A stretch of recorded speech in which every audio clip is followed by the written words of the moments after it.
Recording in progress.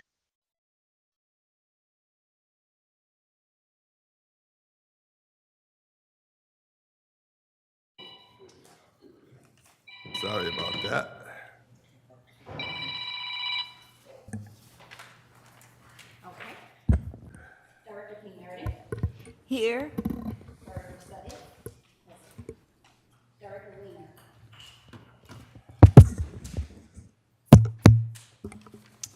Here. Vice President Rentila. Here. President Alvarado. Here. We have a quorum with all 5 members present. Show my phones and I ran here.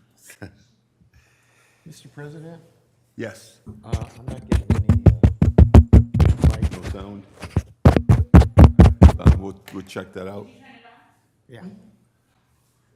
Well, anyway, the light is on. Did I turn it on? I don't know.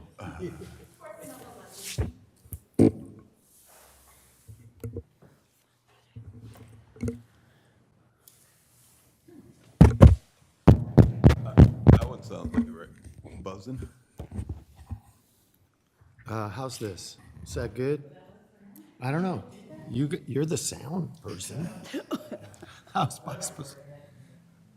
Is that, can everybody hear me when I talk into this mic? Yeah. All right. I'll check it out. All right.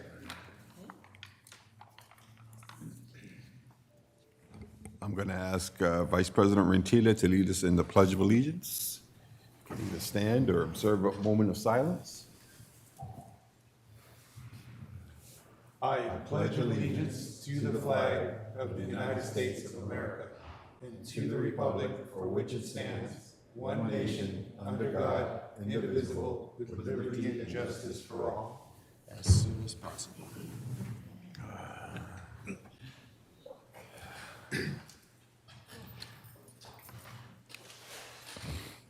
General Counsel Nicole Witt will serve as parliamentarian for tonight's meeting. As a reminder to members of the public in attendance, the board has adopted rules governing the conduct of its public meetings. Public participation is welcome and encouraged. All public comments should be addressed to the board as a body, and the board asks that you please respect the 3-minute time limit per speaker.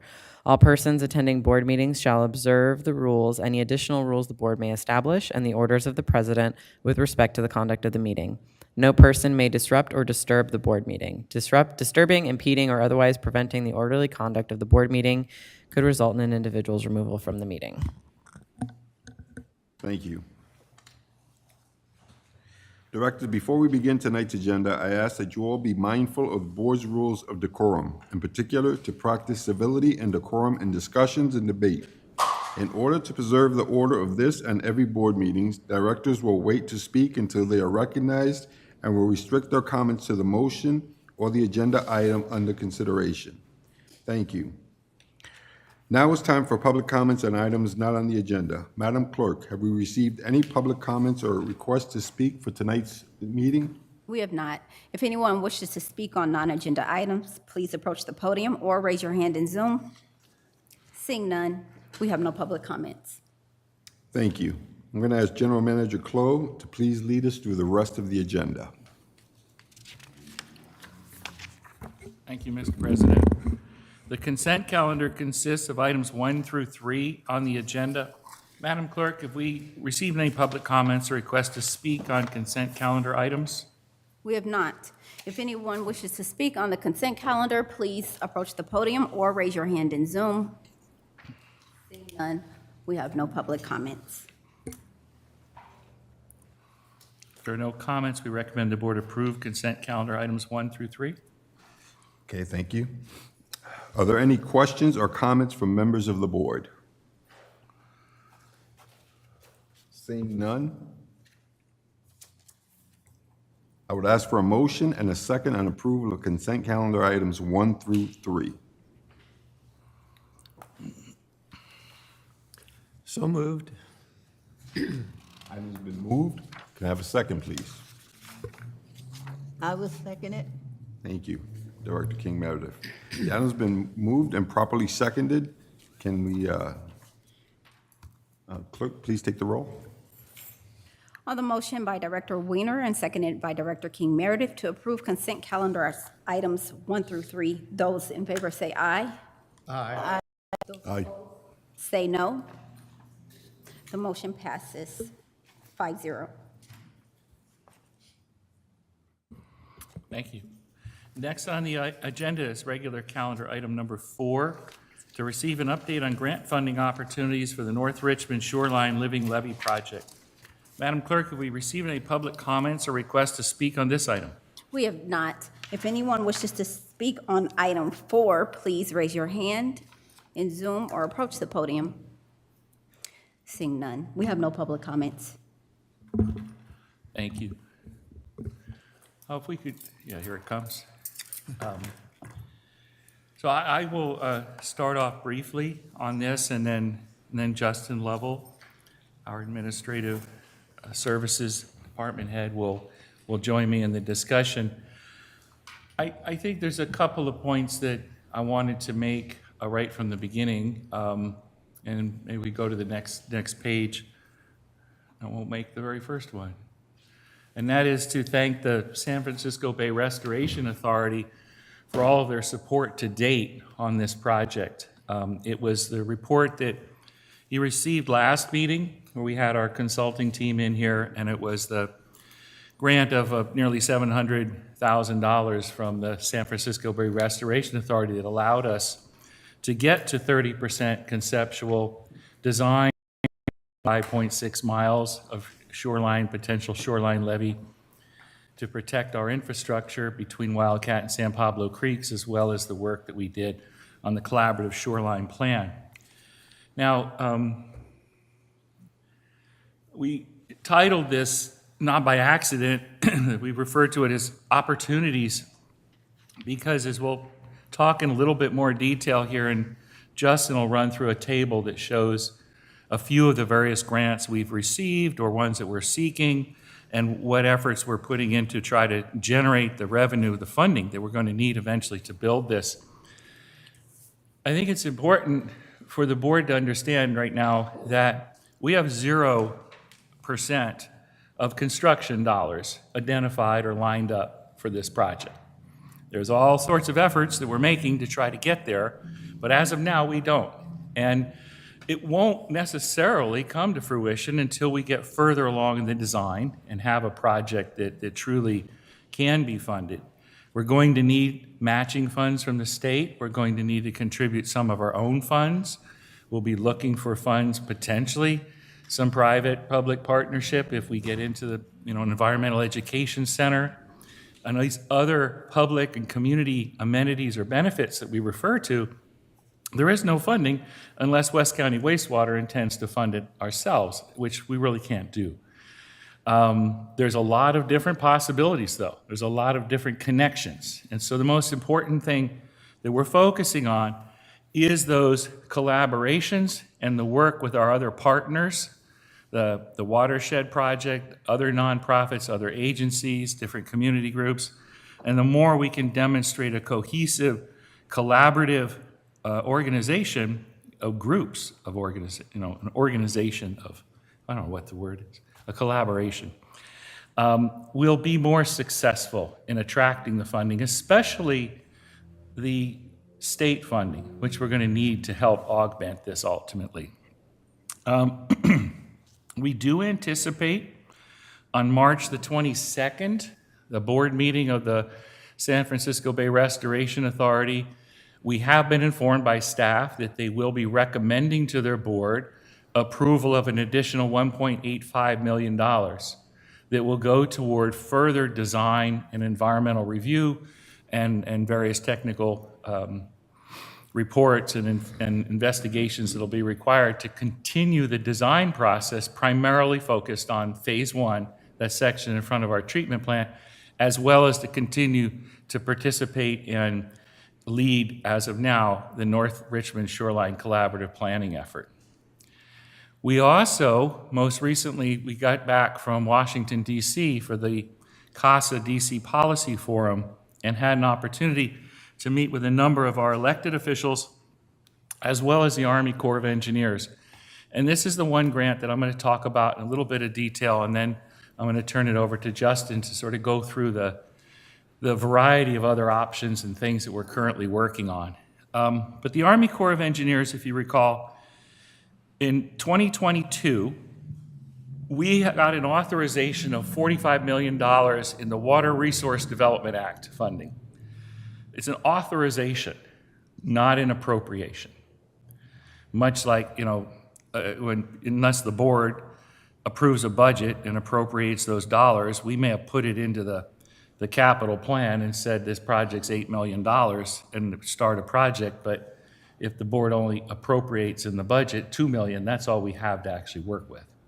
So there's potential money out there. The difficulty is it's an environmental infrastructure project.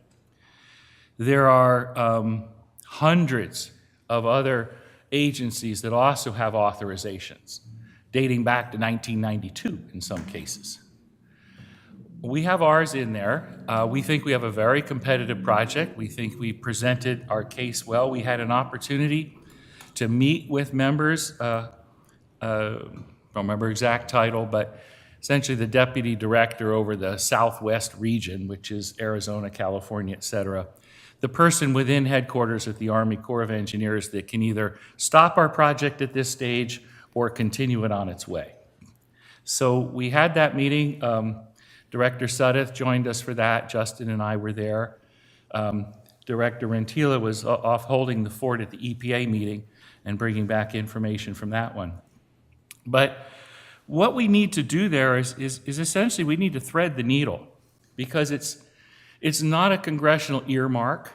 It's $10 million potentially available nationwide that's available within the environmental infrastructure funding. Of all the hundreds of millions of dollars that are out there, that's the remaining pool of money that's potentially available to us. There are literally hundreds of other agencies that would like to get a start on that. Our ask to the Army Corps of Engineers is for about $1.4 million of what we refer to as initial funding, that combined with the $1.85 million if we get it from the Restoration Authority, that will be enough funding to get us to 100% design for the portion of the levee in front of the treatment plant. Problem is, again, where are those construction dollars? Well, the farther along we get, the easier it will be to potentially get funding, and a lot of the other efforts that we're doing and the partnerships and the collaborations on the various grant opportunities with the county, Contra Costa County, with the San Francisco Estuary Project, all of these are helping build other things that we need along the way, like where are we going to get our sediment from? Can we get some from inside the watershed? What are the governance issues? What are the permitting issues? What are the rule changes that need to happen at the permitting agencies to allow us to fill the bay? Since the early 70s, it's been quite the opposite. Do not put any fill into the bay, because that was a problem. Of course it was. Now we're saying we want to put fill into the bay to save the bay. And the regulations don't exist to accommodate that. So we have to work with the getting regulations changed. And the agencies are aware of that. The Water Board's aware of it. The BCDC is aware of it. But these are all the things that have to happen, and how do they happen at what regional level, state level, et cetera. And what we're hoping and what we keep pushing out there is that this project and this potential partnerships that we have, the level of community partnering and engagement that we've done, is we want to position ourselves as being unique and capable of delivering on a first portion of this that will protect these critical pieces of infrastructure in a disinvested community, as well as transportation corridors, et cetera.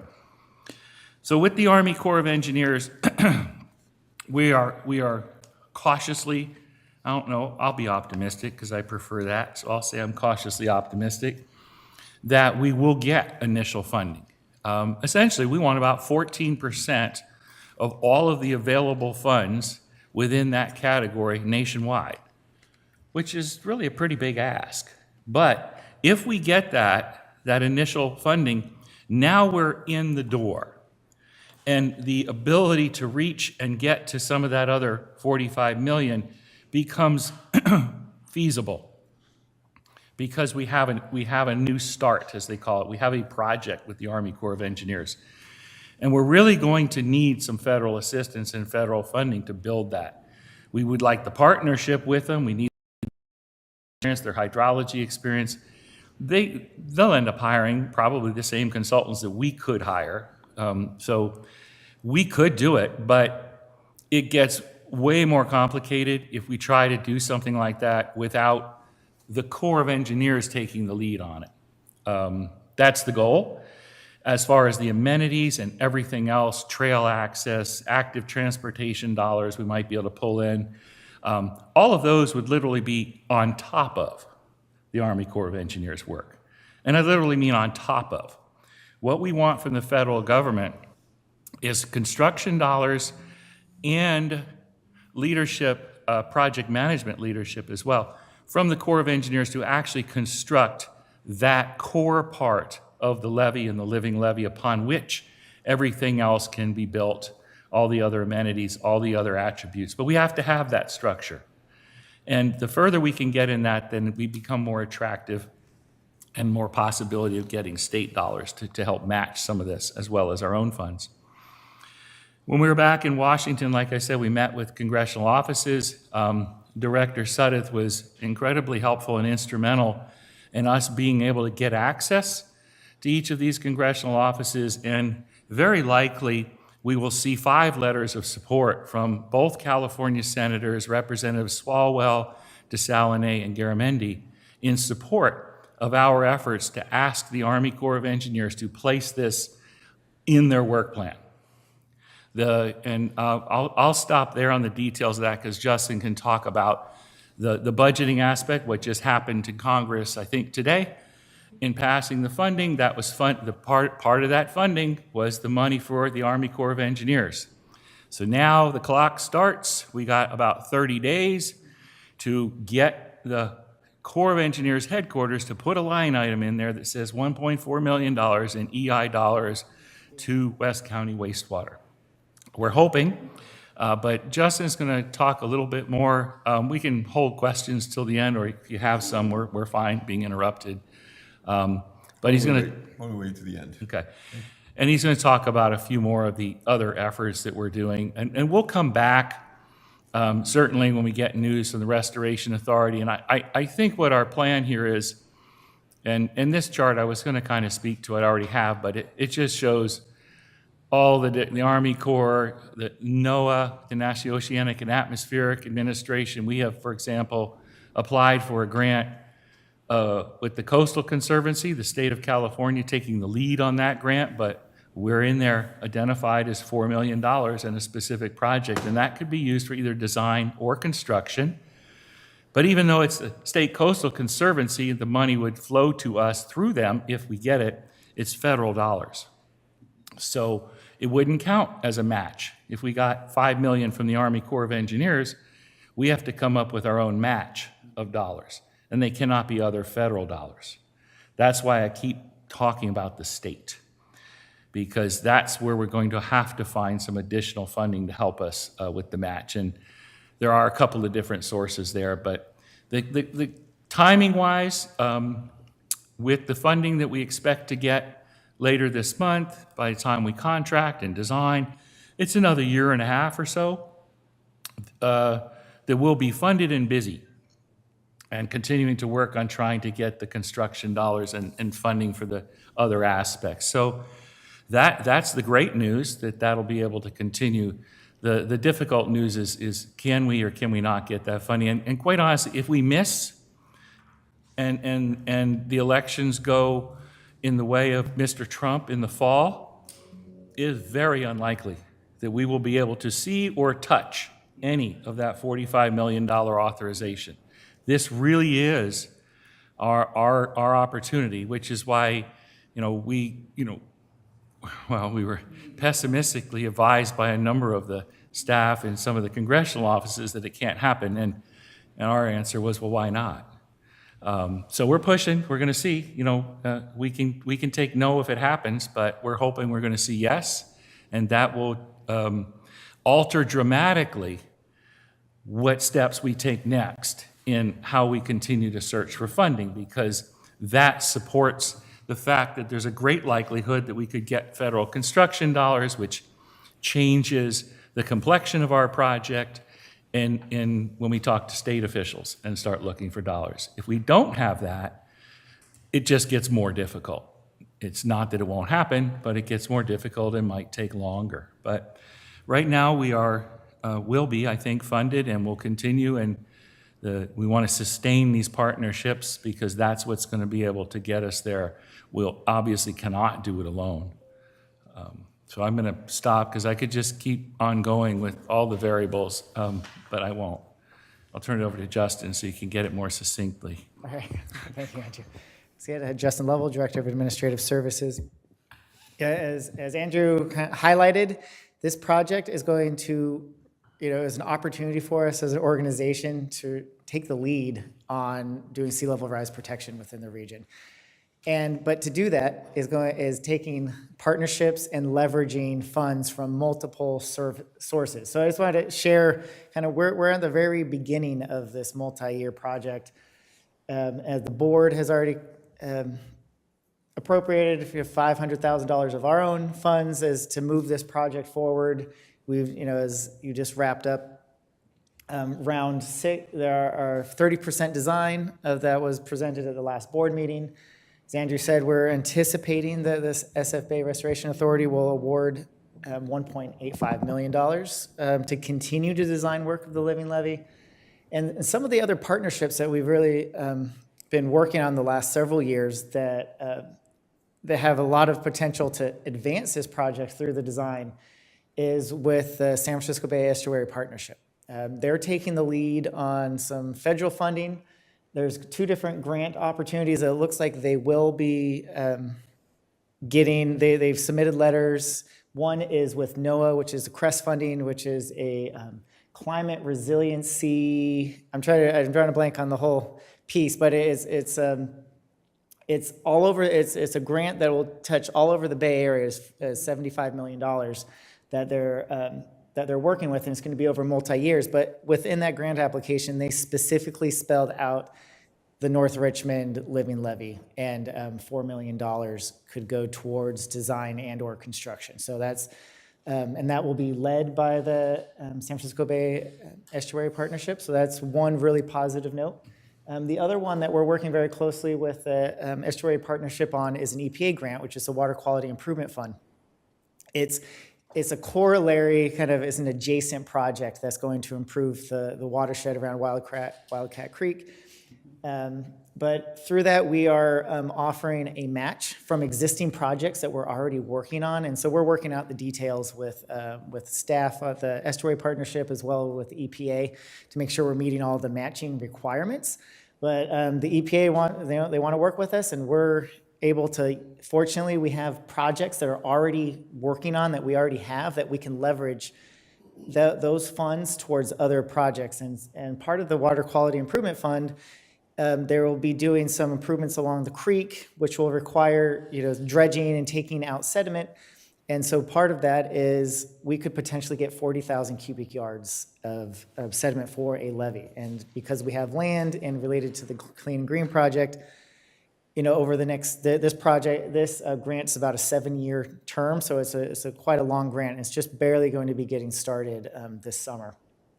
So that was actually open up a lot of opportunities for us to be prepared for the levee. Or once we advance the design, we have the space, we can store materials and sediment if that could possibly be used for a levee. As Andrew mentioned, we have the Army Corps of Engineers, the environmental infrastructure funding that we are pursuing.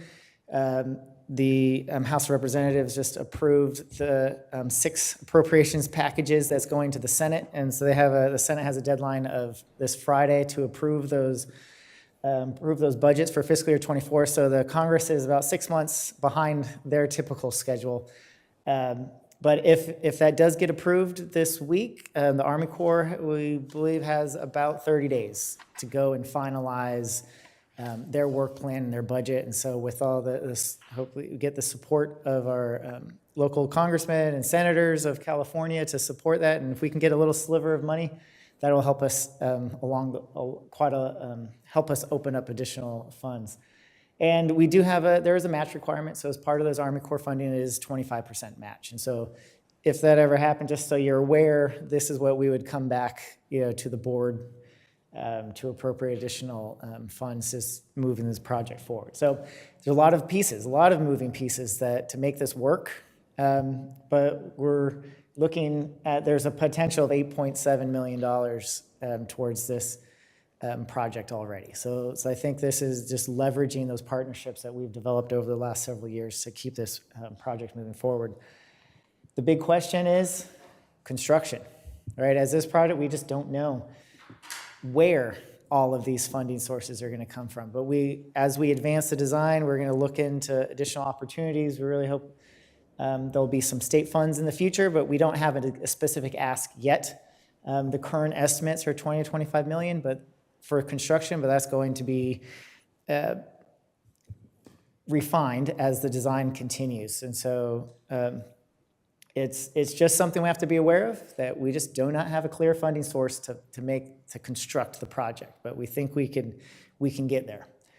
And then just lastly, just so you can kind of visualize that dark gray section, that is the amount of money that we've actually secured and spent most of it. The green lines are for design that we think we're going to get, but a lot of it's still tentative, and then construction. So, we're looking at total cost a little over $30 million of our estimates right now to make this project happen. But if it does happen, it's a multi-year project. It will be a demonstration of what can be done within the region. And so I think this is really an opportunity for us to take the lead on climate resiliency within the greater Bay Area. So I think that wraps up. This is just a reminder of one of the conceptual designs of where our levee will be, a little bit 0.6 miles across our treatment plant. And we're happy to answer any questions that you may have. Andrew, if you have a final thought. Yeah, thank you, Justin. If you could go back to your table with the $8 million there. There we go. Just a couple of other quick things that what's not here is there's a number of other grants that we've applied for. The Office of Planning and Research by ourselves, the Office of Planning and Research with the county, the Ocean Protection Council, and those are all ones we didn't get, but we learned from them and got feedback, and we're tracking those, and we're tracking the partners that we work with. And a lot of that is governance issues where we're really looking for Contra Costa County to take the lead on, but we'll maintain our partner relationship. The NOAA CREST, for example, the $4 million, if we get the funding, if the State Coastal Conservancy gets that, and then we're eligible for that funding, at this point, we've been able to build a lot of flexibility into these applications. It's not going to remain that way later as more is learned and more is developed and these things get more mature. But that $4 million, it says design/construction. If we don't get the funding from the Army Corps of Engineers and we get that grant, we'll use it for design and we'll be able to come up with 100% design.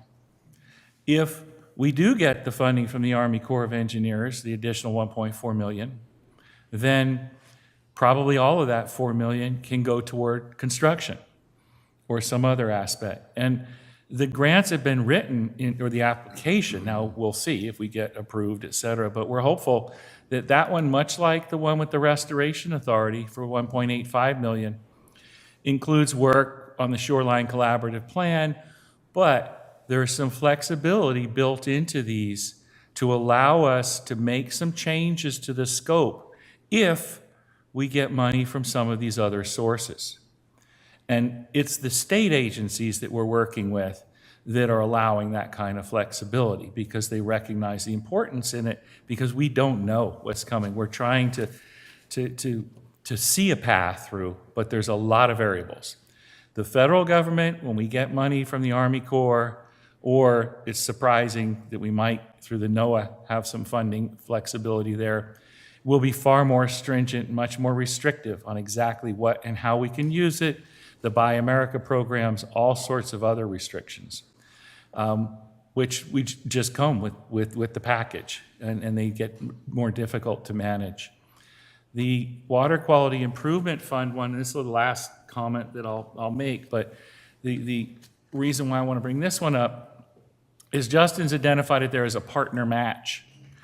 So we're really receiving no direct funding from that grant. And yet we put up the match, which made it possible because these other agencies have nothing that they could put up as a match, the estuary partnership, et cetera. But what we're using is potentially parts of the funding that we're spending as part of the Clean and Green project, that getting out of the sludge farming business and those sludge ponds in the front that currently the city of Richmond uses. We'll take those out of service. They have a value if we decided to lease that property in a developed state or an undeveloped state. We're using that kind of leverage and using that lost revenue, and we're hoping the EPA will accept as part of the match, because we're also going to use those ponds if we can get the sediment out of the Wildcat watershed where it's causing flood control problems, and instead of having that go out onto the market where anybody gets access to it, it is specifically designated for us and our project, and as part of that grant, we might even get the transportation of 40,000 cubic yards of sediment placed on those ponds on our property where we can store it and we can hold it and have it available when we need to construct the levee. Sediment of the right type is going to be difficult to find. It's going to be in tremendous demand. You'll probably see barges coming down from Reading again with gravel and sand, et cetera. But there's a lot of things that have to be done. We don't know if it'll meet the right characteristics, the geotech and physical characteristics. There's a whole lot of questions. But the point that I'm making is that match, we didn't have to participate in any way on that one. But as part of the vision of this board and of this agency, and part of our direction within the strategic plan, is taking our place in the community. And here, as part of this partnership, by doing this, it is greatly appreciated and greatly recognized by these other partners, who then are the ones who are the lead on the NOAA CREST grant and look very favorably on us with a $4 million allocation to help with design and construction.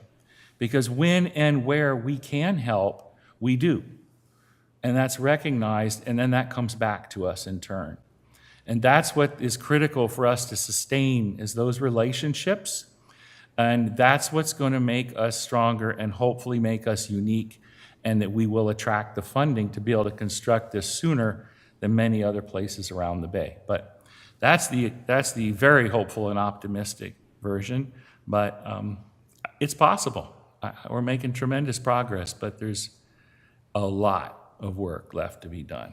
And I think that, I said, we'll come back, probably not to committee, but we'll just come right to the board when we do regular updates on this kind of thing, so the whole board can sort of see where we are. At the same time, we're not really looking for necessarily direction. We might, if there's some particular grants where we're starting to make commitments of our property or real estate for easements or anything like that, then we will run that through a different process. But as far as just letting the board know of what we're doing and where we've gotten, then we'll probably come right to the board on a regular basis, because it's complicated. We don't really know the answer. And so that's what we're trying to do, is juggle these various things at the same time.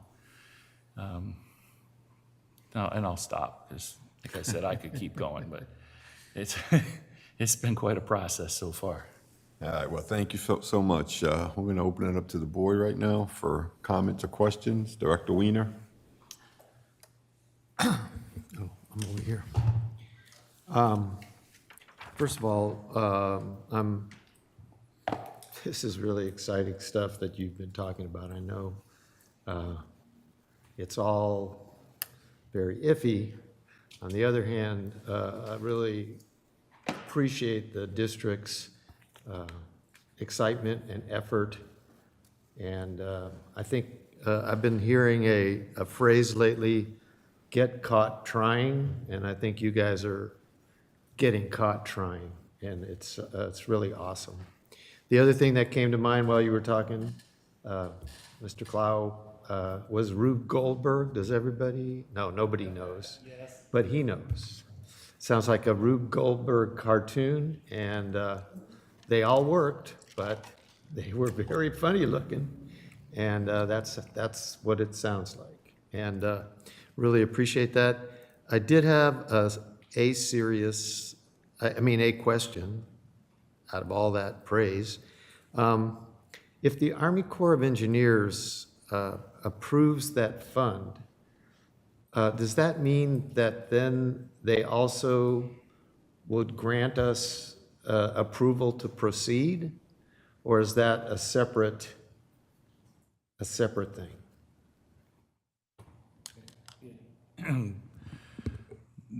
It's the federal government. There's a lot more steps. But in the simplest way is if it is placed in their budget, it remains in their budget after reviewed by the Office of Management and Budget and essentially the White House at that point. Because what they're going to do is the Army Corps of Engineers putting money on top of the president's proposed budget. We then need to enter into a funding agreement that they call a PPA. That's an item I'll have to bring to the board and have a discussion, because there we're making a commitment beyond a commitment I can make with the authority that the board's granted. At this point, we're applying for and moving forward, and then if we need to come back, we'll get appropriate authorization from our board. So what that will do is that will then, once we enter into that agreement, and we have to demonstrate that we have the matching funds in place. It can't be, okay, you give us that money and I think I'm going to get this money from somewhere else. That's not acceptable. We actually have to have it in the bank. And we're confident that's fine for this first, that 1.84 million. They'll give us authorization to proceed at that point. But what that means is, probably it means that they give themselves authorization to proceed, because the Army Corps of Engineers would likely do the RFP, hire an engineering consultant, and they would do some of that design work. But what we're really pushing is we want to be able to control the design with our consulting team that we're getting funded through both the Army Corps and the Restoration Authority, and do as much of the design work as absolutely possible in part their traditional model. Their traditional model is you somehow secure the funding, local agency. That money is then available to the Army Corps of Engineers to do a feasibility study, design, and construct the levee, which then they turn over to the local agencies to operate and maintain. We want to be way more engaged in the process, which is what that environmental infrastructure avenue will allow us. So I know this is a rather long-winded answer, but we'll go over this again and again because at some point you guys are going to have to make some decisions that we'll bring to you, and I want you to hopefully be as well informed as you can at that point. But it will allow us to proceed on the design, and because we got an initial funding of an environmental infrastructure project, it allows us to potentially get some of that other money that's been authorized appropriated. But it would still have to be identified in each subsequent budget of the Army Corps of Engineers. But if we're in the door and we're progressing well and the design is working and the Corps is happy with the relationship, that other money will find us. So the very critical thing is to get in the door and get this first 1.4 million. And so the proceed that we would get there is to move forward with the final design. I guess I'm still concerned that they might not grant us the appropriate, even though they've put money into the design, et cetera, it's not a guarantee that they will ultimately grant us the permit to proceed. Oh, that's a whole nother issue. That's a completely, they may not authorize additional funding for the project, but the permitting process is Yes, it's not, it's the Army Corps of Engineers, it's Fish and Wildlife, it's BCDC. It's about 7 or 8 different agencies that will all be involved in the permitting process. Many of those agencies do not have regulations that currently would allow what we're asking to do out there. However, all of those agencies are aware of what we're doing and aware of what others are trying to do and intend to find ways to change that and work on that. And we had one tour of elected officials down at the plant, which was a subcommittee of BCDC led by Mr. Joya, and it was about 10 or 12 elected officials that are on BCDC, and that is exactly what they're looking into, is how do we get some kind of regional governance models and issues around how to change some of these regulations to allow for this, as well as the local land use planning that's going to have to happen, which is going to have to be driven by Richmond and or Contra Costa County, because we just don't have that jurisdiction. But in the meantime, we'll continue to push this forward and maintain the stakeholder group, and hopefully, we'll be the nucleus about which the rest of the county forms. And away we go. All I got to say is sounds like you guys are doing great work, and it's amazing how out of nothing something is coming. All set? That's it. Thank you. Director King Meredith? Yes, thank you, President. I just have a couple questions to ask about this funding, because over the last couple of weeks, I have attended some meetings that was actually part of the EPA and the funding that they have in place. And they were looking for, matter of fact, 501(c)(3)s in North Richmond to actually hold certain amount of monies in order to help with the project. The levee and the watershed, I don't know if you all are familiar that the watershed has stepped up to be one of the 501(c)(3)s to hold whatever monies that the EPA has to give for this project. I was just wondering if we were aware of these millions that are in place for the development of the levee at this point in the shoreline.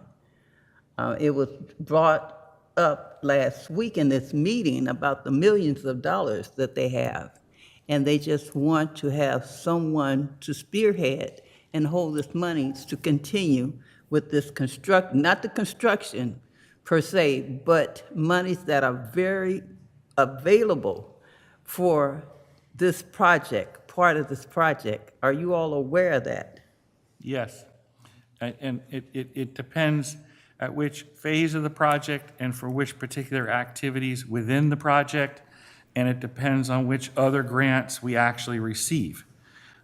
Because match and what we can match, we may have committed to another grant as a match and can't use, but Justin's been in and he can add a little detail and some conversation with the EPA and our partners there around those possibilities, as well as that water quality improvement fund, that $4 million that the estuary partnership has. That's an EPA grant. That's $6 million one that we're a part of in the watershed. And that's an example of our partnership there by providing that match. On some of these others, the watershed project will take the lead, will be a partner, and work with them if they can get some funding. And for example, a native plant nursery, we'd like to establish one. We have property available now to do so, that we could start to grow plants that we would then ultimately be able to utilize in the construction. That's not going to happen right away. But if, say, we took the lead on the grant and got money in a grant that allowed for that, then we would probably go out and say, we got money, and now we need an entity to run and operate this native plant nursery. We're not going to do that ourselves. We're going to contract out to somebody like the Watershed Project. On the other hand, if they're going to apply to the same granting source and they take the lead, we would say, we'll be a partner in your grant, and what we'll offer is property for you, if you get the money, to come over and have a site to locate to do the native plant nursery, because they don't have a location. We have a location. So we are in conversations with them, and that's part of that collaboration that I'm talking about, is that we want to maintain and sustain that connection with the various groups, the Watershed Project. We have to be careful with the consultants, because they, they have to be, like any part of an RFP process, et cetera. But some of them live in the community. They can certainly be part of these meetings. And so that in the county, we talked to the mayor, Director Rentila, got a meeting with the mayor that he and I attended earlier this week. And, we pushed to the mayor too, to say, where is Richmond? We need them. We need them at the table. We need the planners. We need to, where are you with active transportation dollars, job force development? All of those kinds of things are not things that we can directly lead. And these different grant opportunities have different strengths, different possibilities. They come in different flavors, but there is a possibility of a couple $1 million of EPA money coming in as well. We haven't figured out exactly how that might fit into the picture, unless Justin's already figured it out. I don't know. No, we haven't figured it out yet, but we are aware of, there's different pockets of money with the EPA, and they work with they don't directly deliver very many projects as partnering with other agencies. But as part of the Water Quality Improvement Fund, about Wildcat Creek and San Pablo Creek, a big portion of $6 million that's going to go towards North Richmond area is about the access to the shoreline, right? Going through North Richmond. As part of that grant is looking at, the East Bay Regional Park District is a partner with that grant. The Contra Costa County is a partner with that, and looking at ways to improve access and doing design of like a pedestrian overpass over Richmond Parkway. So so there's a lot of activity and moving pieces, and so we're partnering where we can, but there is, just as we learned in Washington, it is a big Biden administration priority about putting more resources in what they call as environmental justice communities, but just communities like North Richmond is a priority for the current federal administration. Right, and at this point, they're calling it a cumulative impact for everyone to be a part, to see a pieces and part of this. So I just wanted, I know the watershed was there, and I was, I know we work in some form or fashion with the watershed, and I was just wondering if they knew of these grants, why did they not share that information, with us, and how much are we, Who knew of them? The watershed. Oh, the Watershed Project? Well, Yeah. the Watershed Project was very much, our contract with Methuen, Watershed Project is a sub-consultant to Methuen on that contract with West County Wastewater. So they led the community engagement portion of that grant. So we are aware of what they're doing on these in general, and we're trying to keep this. That's the hardest part in herding the cats, is what are you applying for? And we found a couple of these where, okay, the county is applying for it, but wait, the Watershed Project's applying for it. Wait, let's talk. Right. Who's going to apply? Because what we don't want to do is be competing against ourselves in West Contra Costa County, while at the same time competing against Menlo Park, Palo Alto, San Jose, and everywhere else around the Bay that's competing for the same limited amount of funding. And they make it sound like there's a huge amount that's readily available. In some cases, that's true if you meet the very specific objectives they're looking for. And in the case, I think what we've seen with the EPA grant, we are far better off not leading on something like that, but being a partner with the Watershed Project, that they would take the lead on the grant and we would be a partner, and it would depend what that means. Are we a recipient of funds? Are we a partner in providing property? What are we doing? What's our relationship in there?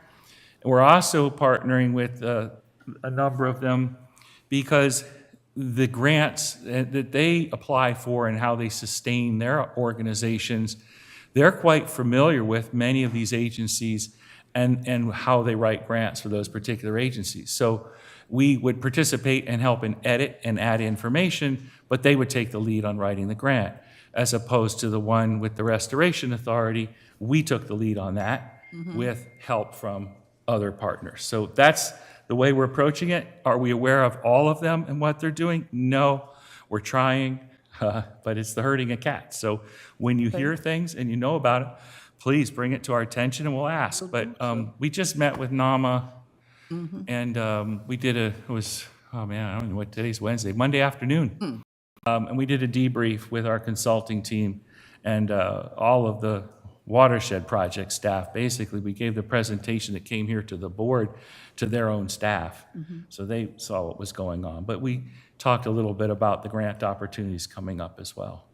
Well, I just wanted you to share that with, because again, I was at similar meeting with all of them again, and it was like a lot of things was like surprising and that was said, and I wanted them to expound a little bit more on that information. They weren't inspecting me, but I was there. So I just, I will keep everyone abreast. Thank you. Welcome. Dr. Saad?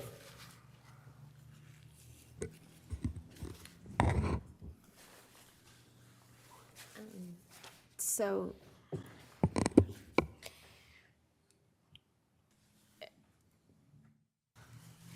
there's without getting like overly scientific and repeating a lot of what you heard already.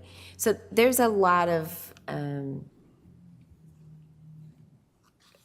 thank you, the general manager and Andrea and Justin.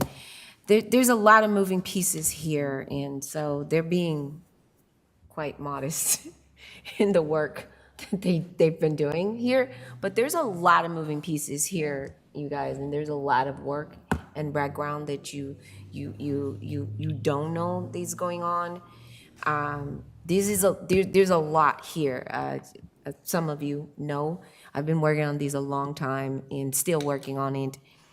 And just getting an appointment is a lot of work, right? Just getting people to actually show up in a room or agreeing to see you is a lot of work.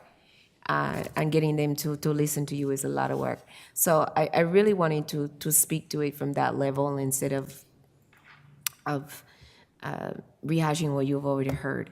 Some of the things that is important for the board level to understand is we actually were able to get this on the congressional that was thanks to Congressman DeSaulnier years ago to get this listed, which is a huge step towards getting the money. So if you look at Public Law 117-263, it's listed as line item 293, and it says North Richmond, California, $45 million for water and wastewater infrastructure flooding resilience measures for such infrastructure in North Richmond, California. Having that listed there is like the first step. As close as you can get to saying who we are without saying who we are. Yes. Because you can't directly identify. You can't directly identify West County wastewater. But I have to tell you, there's like a coup to getting in there to get money. There's like the first, there's hundreds of projects, thousands of projects across the country. So when Andrew said there's hundreds of projects and we're competing, not all of them get on that list, right? And not all of them get on there and get like this close to saying, okay, North Richmond. Okay, who serves North Richmond? He can't say, West County wastewater, but they know that it's us, right? And there was a lot of work that went into getting just to that one step. So that's just that much closer to getting in there. So that's first. Then second is being able to work with the Ferguson group and knowing, you guys know I'm good for saying that words have power and meaning and influence, and knowing which words which words and which phrases and things to say when you're in the room and knowing which people need to be in the room is really important. So having the Ferguson Group, which actually represents quite a few water and wastewater entities in our field and in our area, and having, I don't know, it's a few hundred years worth of experience in that room, in that group, right? And being able to have them sit and say, you have a great project here. Make sure you're focused on this, or tell us what you're going to talk about. No, you say this, you start here. And carving out the message is really important. Knowing that, this is not just about a project that looks good. This is something that the North Richmond community, this is not just this is not just about West County wastewater. This is about community. And that this is not a nice to have project, but this is a critical project for a community that is in dire need. So being able to know that is the focus, because that's the focus of the IIJA, and that is the focus of the WHCEG, the White House Council for Environmental Justice. There's a kind of homework that has to be done before you're in these meetings. That's the work that I'm talking about, that I know I personally am doing in the background. I know that Justin and Andrew are doing their work, and the staff is doing the work in the background before you even head into these meetings. The work that has to be done before we meet with John Joy's office and sitting and doing work with the BCDC. By the way, Noah Crest, I just want to say it for the audience, for those who are sitting up here who might already know, but for the audience, Noah Crest, you probably hear Noah if you ever watch the news, or you've ever watched a tornado or any type of the Weather Channel. You probably hear the word NOAA, and if you don't know what that means, it means the National Oceanic and Atmospheric Administration. This is what that stands for, NOAA. And then the CREST is the Cooperative Remote Sensing Science and Technology Center. So this is what that stands for, NORCREST. I know we tend to use a lot of acronyms. We don't tell people what it means, but that's what that means. But basically, it's the research arm for weather and environment. But I wanted to say that because we do a lot of work with EPA and with the San Francisco Restoration Authority and the Bay and a lot of organizations around the Bay. But nothing is more impressive to the Army Corps of Engineers than hearing that we work directly with the community, that the community's voice is coming through on this project. And I wanted to say this because I want the community to know that is what impresses them more. When Andrew said that this is not the normal way that the Army Corps does business, is not. They're used to doing the design, they're used to doing the project management, they're used to doing the building, and then they turn it over and they want you to maintain it. They're not used to being just the grant maker. And they made that very clear. We don't just grant make and just let you do what you want to do. But one of the things that they were impressed with is that the community's voice, the community wanted their voice, and we heard them, and we were bringing in the community voice from the beginning through the project. But we wanted to partner with them. We don't want to just take their money. We want to partner with the ACOE, the Army Corps, to do this project. And that first half a mile is where this initial funding is going to affect. So that is what was really important. When we went to speak to some of the representatives, so that you know, Congressman Eric Swalwell, Congressman Mark DeSaulnier, was really, really instrumental in us getting the initial funding, as we said before. Congressman Garamendi, who this is his new district, Senator LaVanza Butler, and Senator Padilla, and in their office, we actually a couple of times. We actually had meetings with EPA, as well as the Natural Resources Committee staff. And it was interesting because I actually ended up meeting with not only the Environmental Protection Agency, but also the Office of Water and the U.S. Forest Service. Why does the U.S. Forest Service? Because just hearing when I talked to them, I handed them one of our new packets, and they saw the Clean and Green project, and they wanted to talk to me, tell me some more about what you're doing. And just those little conversations can lead to someone telling you who else you can speak to about what we're trying to do. The last thing I'll say to you is this. Those are federal level conversations. When Andrew on that, can you go back to, please? One more, that one. When we were talking about needing money on the state level, it's really important that as many of us as possible can participate in these conversations, especially on the state level. When I return, I think it's next month, I have meetings set up, but I have a conflict. So I'm actually going to be in, I think, Sacramento twice in the next, no, 3 times in the next 2 months. And it would be great to have, I know that I've already talked to Justin and Andrew about going.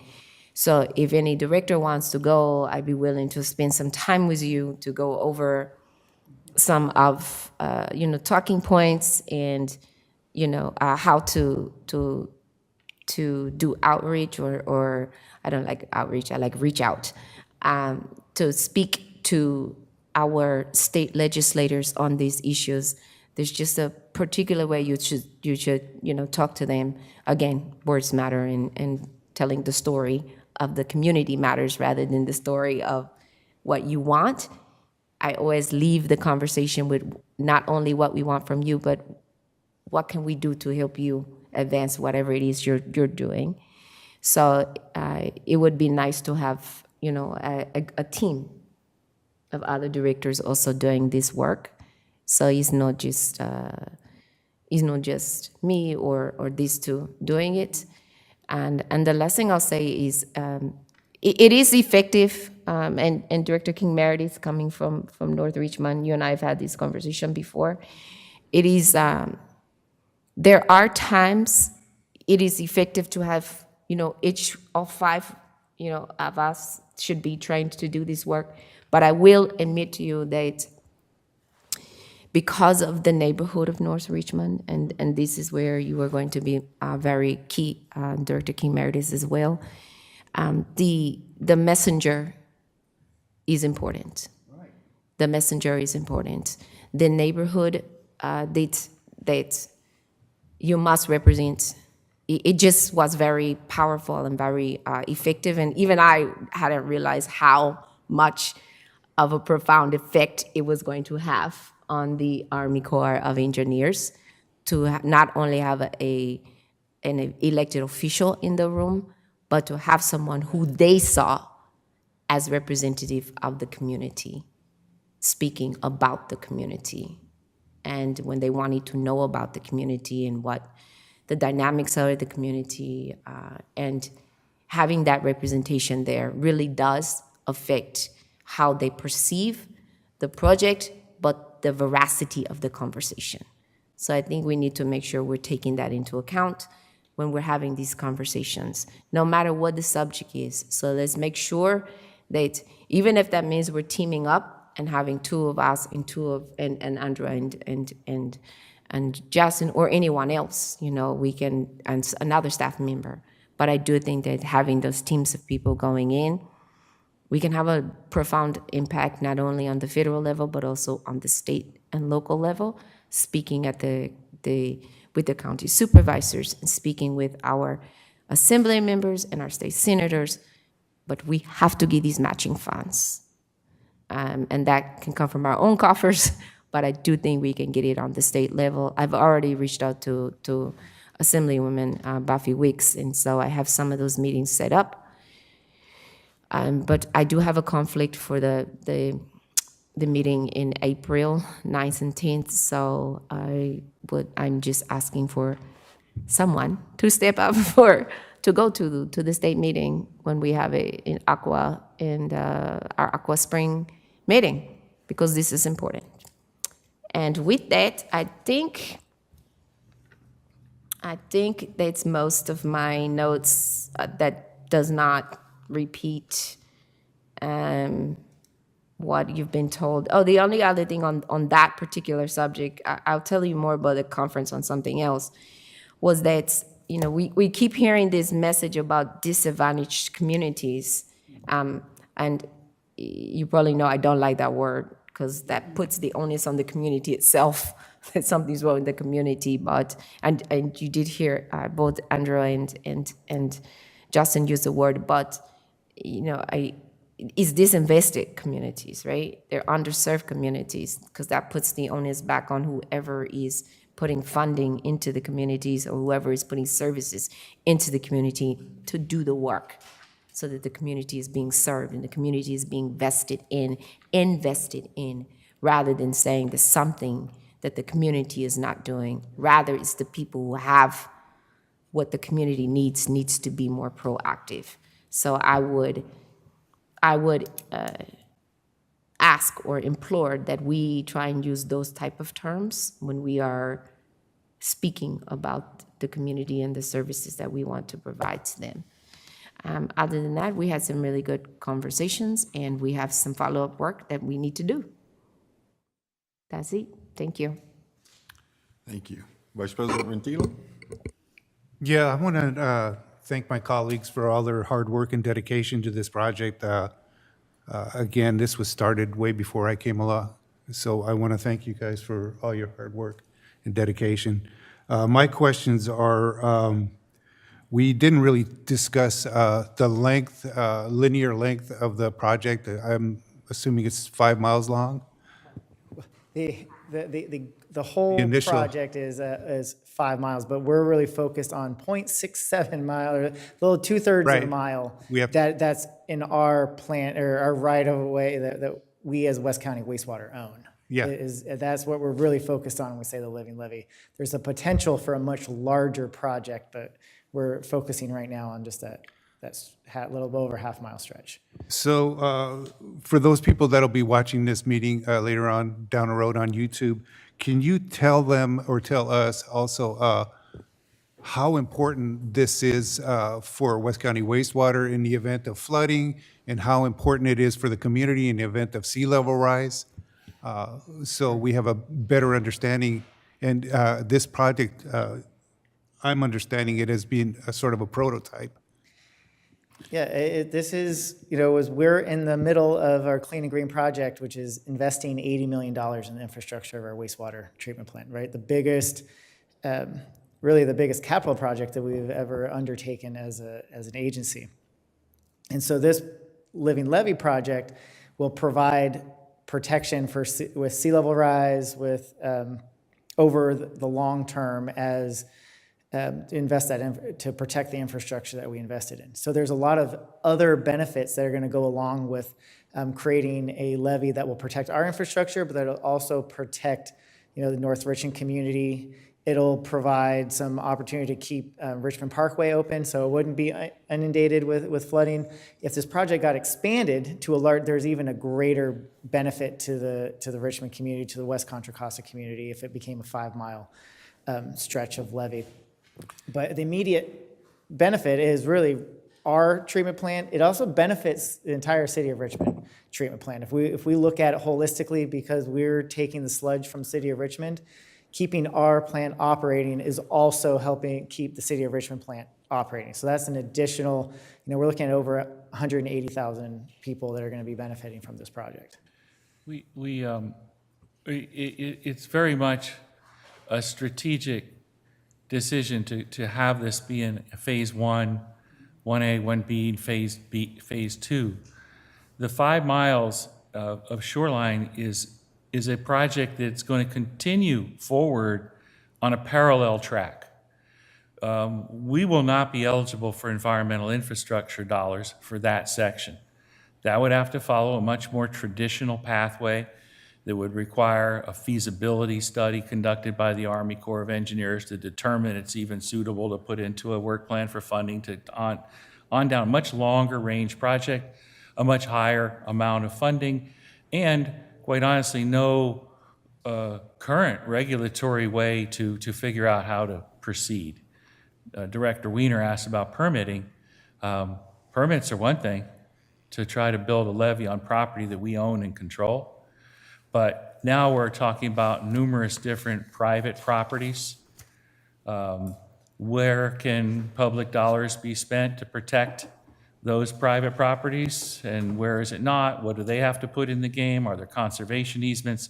So all of those kind of governance issues have to be handled. So by taking a bite-sized chunk and looking at a section that what we are presenting to the Army Corps of Engineers is a real project, one that can be completed, one that we know we can work with our adjacent property owners.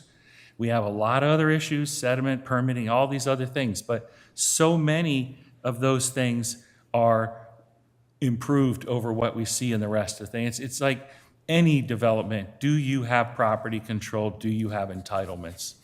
And yes or no. And in this case, we have property control and we can build in that location. So as a prototype, not so much a prototype or a pilot project for a specific unique treatment method that's going to be studied, but a prototype in the sense that we're getting out in front of the legislation and the rules that will even allow us to do it, that we're forcing change at regulatory agencies to allow this to happen in other areas. We're cooperating and coordinating with the other partners in our neighborhood, the community, and the other agencies, hopefully in a way that's more productive than has happened in the past. And so that is what we're hoping will serve as a prototype and an example for how you can advance these kinds of projects in other places around the Bay. So what would be unique to it is more that entire package of things together. The fact that it's being led by a wastewater district, a special district, is unique unto itself. That's highly unusual. But there's absolutely no reason we can't do what we're doing, which is why we are. Thank you, gentlemen. Well, it sounds like a lot of information, a lot of stuff still up in the air, a lot of stuff still need to be done. So thank you for all that information. And this was just for information. We don't do anything on this, correct? That's correct. Imagine if we needed action, it would have taken, what, another hour? So, We'd probably be here till tomorrow, but I really appreciate, Mr. President, the time to be able to have this discussion. If you couldn't figure out by Justin and I's responses, it's kind of been pent up. We wanted to get this information out and talk about it. Yeah. Especially because we've had some really positive developments in the last few weeks, and we're gonna have to come back many times. Sounds good. Okay, next item, please. The next item is regular calendar item number 5, to receive a presentation on the West County Wastewater 2023 Employee Engagement Survey results. Madam Clerk, have we received any public comments or requests to speak on this item? We have not. If anyone wishes to speak, please approach the podium or raise your hand in Zoom. Seeing none. We have no public comments. Okay, thank you. And now we'll hear from our Human Resources Manager, Tanya Williams. Good evening, President Alvarado, Vice President and Directors. Again, Tanya Williams, Human Resources Manager. This evening, I will be presenting the summary of the 2023 engagement survey that was conducted by the Institute of Public Sector Employee Engagement, which is a division of CPS HR Consulting. I want to start off by saying the employee engagement survey is not a standalone effort, but a continuation of WCW's work over the past several years. This survey was conducted to collect data, benchmark where we are as an organization, highlight where we are succeeding, and identify where more support is needed. Again, we don't have all the answers, but we believe that the survey results provide direction for actionable change to sustain and increase employee engagement in the long term. So before I get started with the engagement survey, we do have a guest from CPS HR Consultant will be joining us virtually. His name is Jose Gonzalez, and he will give us a brief overview of the methodology used for this survey, and then we'll go into the results. Okay. Thank you, Tanya. Can everyone hear me? Yes, we can hear you. Hi, Jose. Thank you for joining. Hi, everyone. So as Tanya mentioned, my name is Jose Gonzalez, and I am an HR consultant at the Institute for Public Sector Employee Engagement, which is a division of CPS HR. I wanted to provide you with a little bit of background on the Institute. So the Institute was founded back in 2016, and our mission is to help the public sector measure and improve employee engagement. Our standard survey is based on decades of research on employee engagement and draws some inspiration from both from national public sector surveys that are utilized in the US, the UK, Canada, and Australia. The selection process for our questions included in our survey underwent several rounds of polling with a national sample of the US government and private sector employees. And it was followed by factor analysis, reliability testing, and validity assessments. Careful thought was also put into designing questions that are actionable for organizations. Our survey also utilizes a 5-point scale. And what this means is that there is a 5-point scale, and so responses to any question or statement included in the survey can range from a strongly disagree to a strongly agree.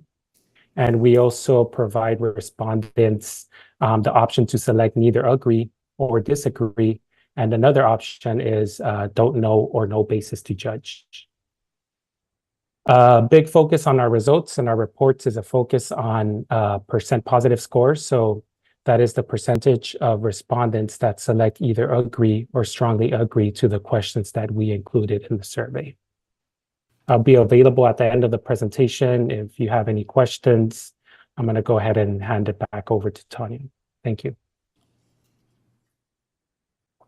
Thank you, Jose. Oh, thank you, Jose. Now we're going to go ahead and get into the actual summary of the results.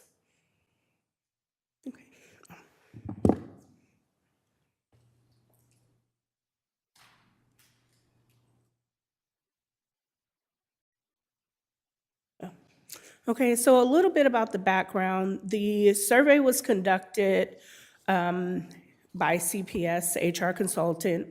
We had 78 questions in 11 different categories. The department work unit was tracked for accurate reports. CPS HR administered the survey between November 6th through November 29th of 2023. We had a total of 59 employees that responded to the survey, which yielded 83% participation rate. With that said, that's a very high participation rate.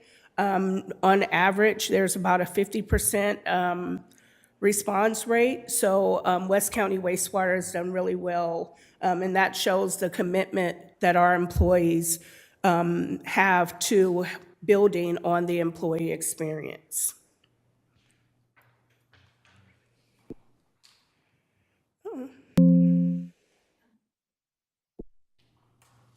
Okay, so employee engagement is an ongoing process. This isn't, again, a standalone process. So here you'll see the steps that we're taking. The first step was to plan and set goals. Second was to survey the employees. And we're currently at number 3, analyzing and sharing results.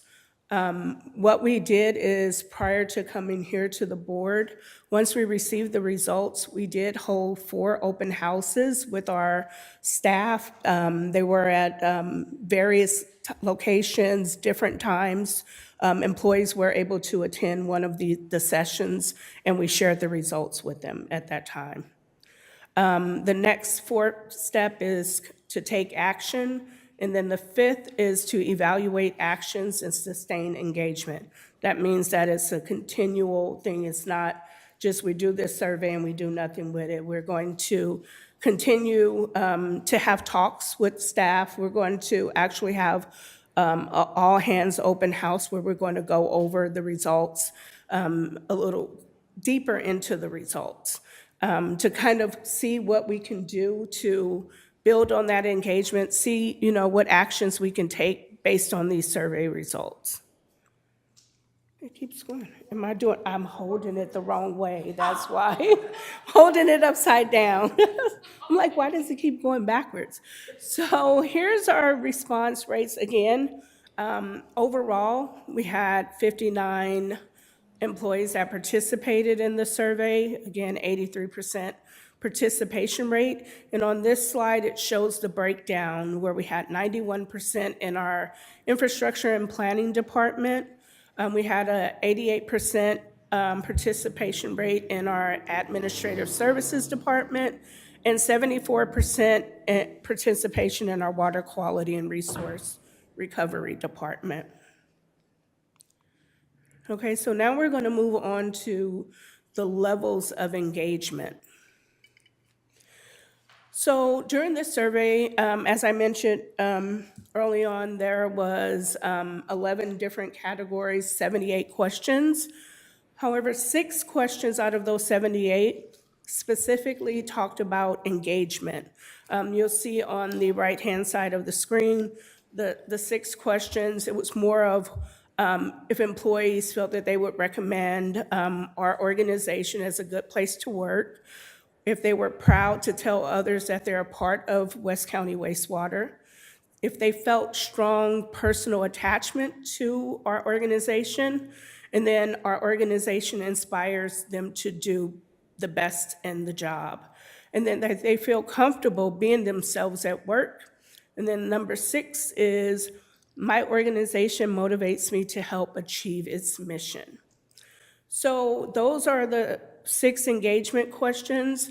On your left-hand side of the screen, it says the survey respondents rated their level of agreement with the 6 questions using the following scale. So you can see they're strongly disagree.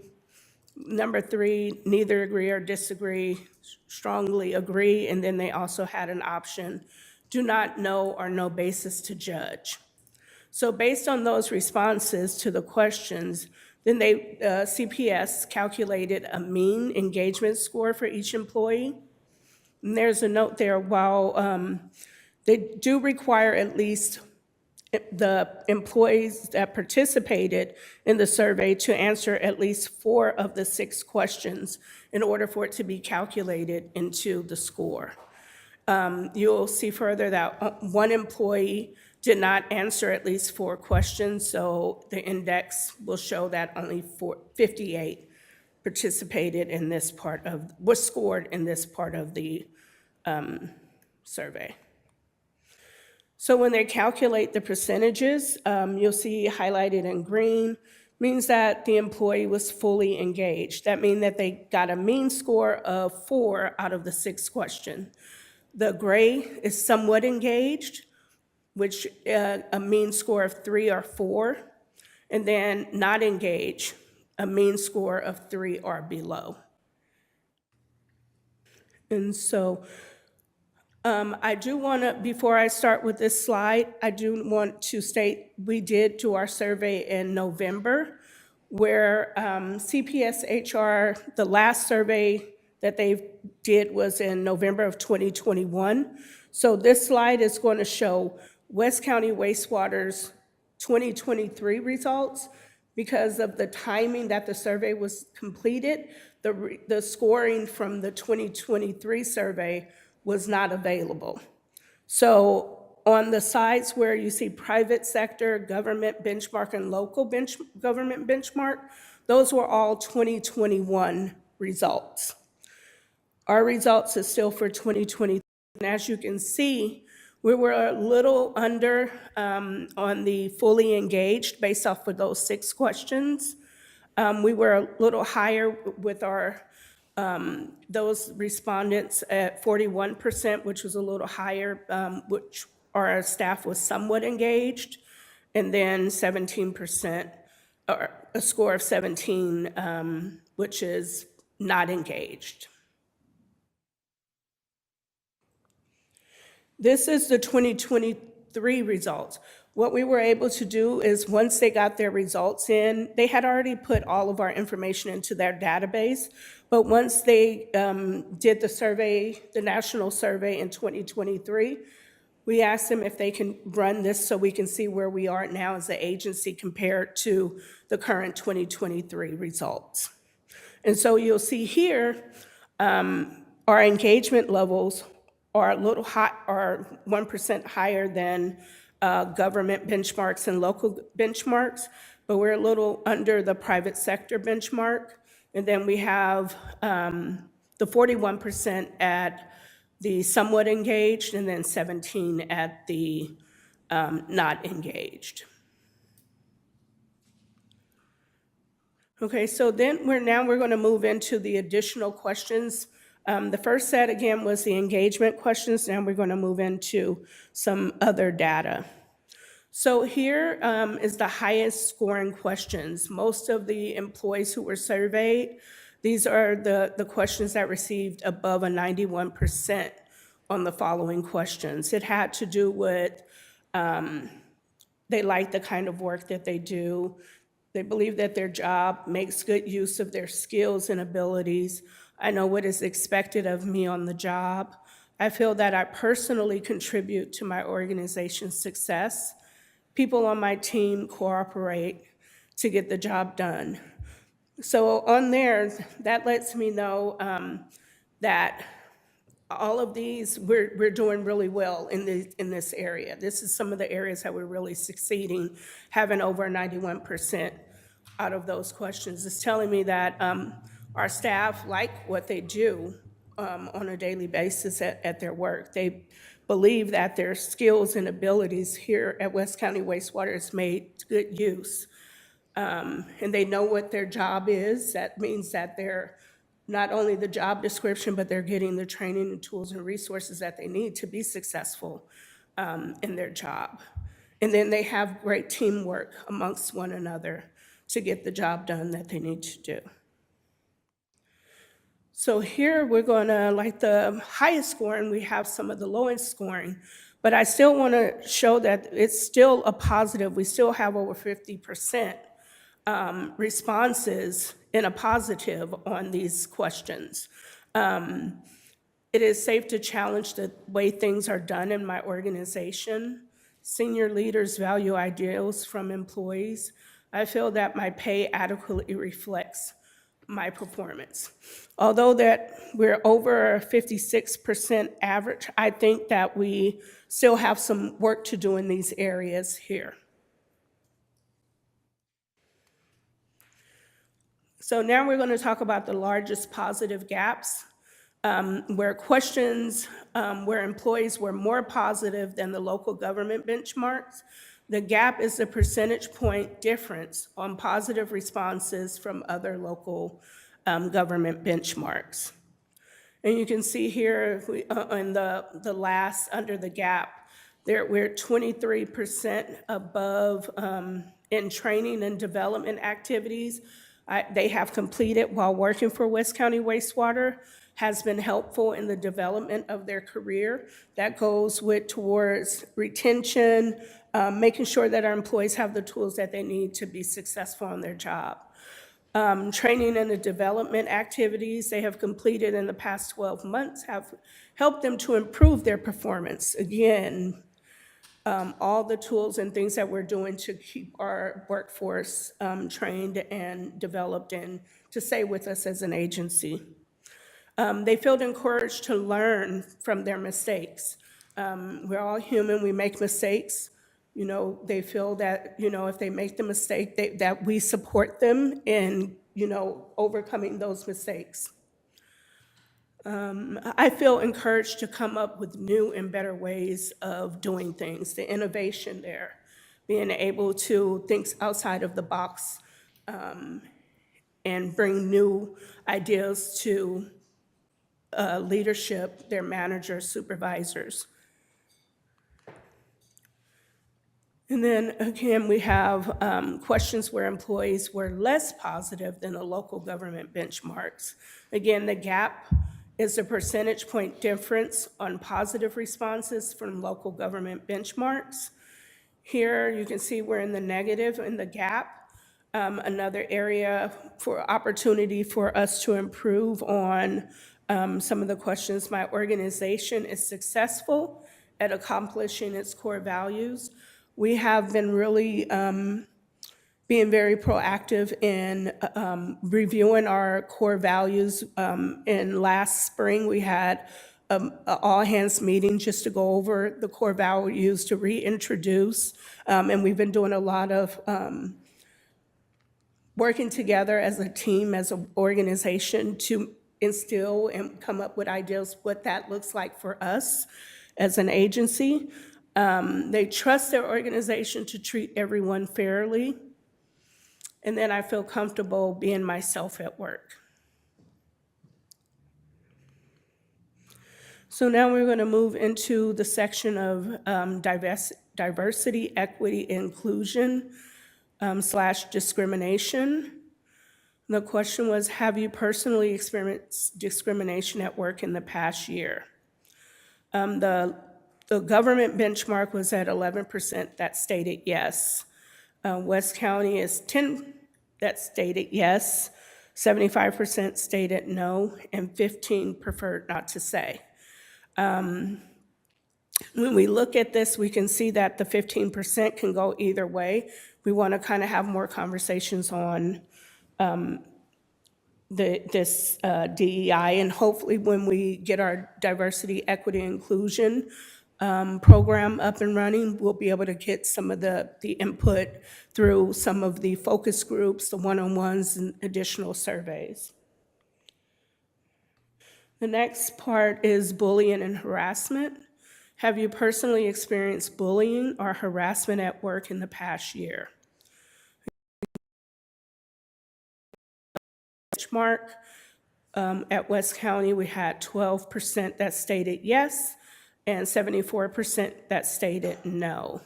And then again, we had the option prefer not to say, and we had a 14% response. Microaggressions. Have you personally experienced any microaggressions at work in the past year? The government benchmark is 18%, and as you can see, West County wastewater, 19%, 67% stated no, and 14% preferred not to say. I do want to show you the footer there. It states that there were no significant differences by any of the demographic categories. So another section was the intent to stay or leave. And here you're going to just see 3 options, but in the survey that was attached in the very back pages, it'll list all of the questions. There were more options, like if you plan to move from one position to another position at West County Wastewater, go to another government agency, retire. So there was a host of different responses. But for the survey, you have to have at least 10 responses for it to be actually the data to be counted in the response rate. So Why is that? that confidentiality. We want to make sure, and it's not our intent. And I thank you, Andrew. If I can step back, with CPS conducting the survey, West County Wastewater didn't have any hands in receiving the responses or calculating the data. It was all done by CPS HR. So it was a confidential survey. It was very anonymous. And that's something that we wanted for our employees. We wanted them to feel that they can, be their true selves in responding to the questions. And so here, going back to here, if we don't have more, when you think of, we're a small agency, you start thinking of like if you only have 3 people that respond to a question, you can kind of try to assume to figure out. Even though that's not wasn't our intention, but we wanted to make sure that that wasn't something that would be able to be done as well. So the question here, are you considering leaving your current position within the next year? And if so, why? So 37 of the respondents, which is about 63%, stated that they were going to stay. 15% stated they were going to leave, and then 22% stated they do not prefer to stay. And so we dive a little deeper into the engagement levels by intent to leave. Here, if you can look at number 1, the stay, not engaged was 5%, somewhat engaged was 43% of our workforce, and fully engaged was 52%. So there were, out of the 59 respondents, 37 people responded to this question. And as you can see, number 2, leave, says not available. There were not more than 10 response for that group, so we couldn't identify it. And then we have prefer not to say here. 38% was not engaged, somewhat engaged was 31%, fully engaged 31%, and 13 responded to this question. Engagement levels by intent to leave reason. Again, the question was, are you considering to leave your current position within the next year, and if so, why? We had 37 that responded. 52% was fully engaged, 43% somewhat engaged, and 5% not engaged. And then we also had the prefer not to say, where you can see there are still 13 that responded to the question. Of that, 31 was fully engaged, 31 was somewhat engaged, and 38% not engaged.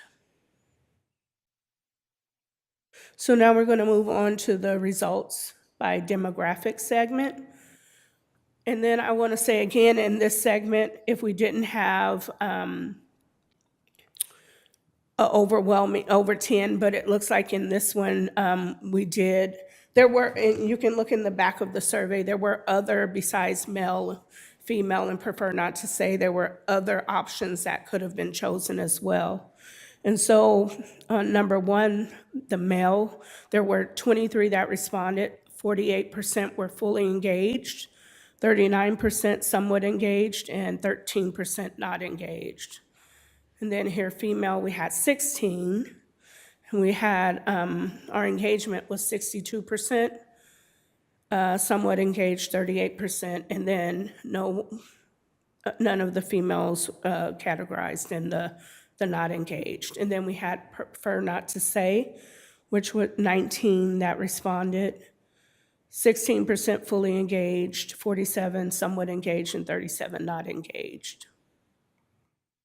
And then we had engagement levels by age. Again, there was multiple responses that could have taken place there. 39 or under. We had 15 that responded, 60% fully engaged, 33% somewhat engaged, and 7% not engaged. And then of the 40 and over, we had 27 that responded. 44% was fully engaged, 48% somewhat not engaged, and then somewhat engaged and 7% not engaged. And then we also had those that preferred not to say as well. Then we went to engagement levels by race and ethnicity. Here you're just going to see 3 options, but again, there were multiple options for employees to choose from. But again, we didn't get more than 10 in each one of those categories. So here you'll just see Black or African American, white, or the preferred not to say.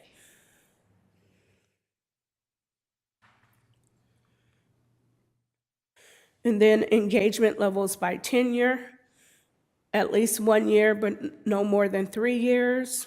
We had 14 that responded, 43% fully engaged.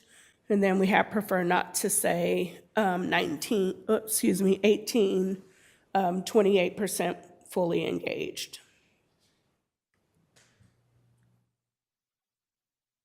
And then engagement levels by role. So we had various roles, employee, which is you do not supervise others. We had 25 employees that responded with 44% fully engaged. The next level was supervisors, manager. You are responsible for one or more of the following given direction on work projects, performance reviews, and leave approval, or responsible for the day-to-day operations. There were 12 that responded. 50% is fully engaged, 42% somewhat engaged, and 8% not engaged. We also had the prefer not to say. And then we had engagement levels by work situation. My job, this was about if they had to be on site, hybrid work, be able to work remote or on site, and then also the preferred not to say. Of the on site, there were 16 that responded, and 31% of that staff, that group was fully engaged. On the hybrid schedule, where you can work remotely and on site, there were 22 responses, 55% were fully engaged. And then the prefer not to say, there were 12, and 17% was fully engaged. And then the rest of the survey is really here, what you're seeing is the questions. And then on some of the questions, it'll give like more, it'll state the categories. It was my work, my organization core values, my team, my supervisor, leadership and managing change, training and development, resource and workload, pay and benefits, organizational culture, diversity, equity, inclusion, engagement, about you, and then comments. So if you can take a look at like number 72, how long have you been with West County Wastewater? On the actual summary, they only gave 2 options, but here you can see less than a year, about a year, but no more than 3 years, at least 3 years, but no more than 5, and so on. And so if you take a look at these, you can see throughout some of the questions, there were multiple responses, but again, for confidentiality, if there were less than 10, it did not show in the report. And that is the end of the survey. So if you have any questions, Jose and I are available to answer any questions that you have. Okay, thank you so much for your presentation. We're going to start with Director Weiner. Questions, comments?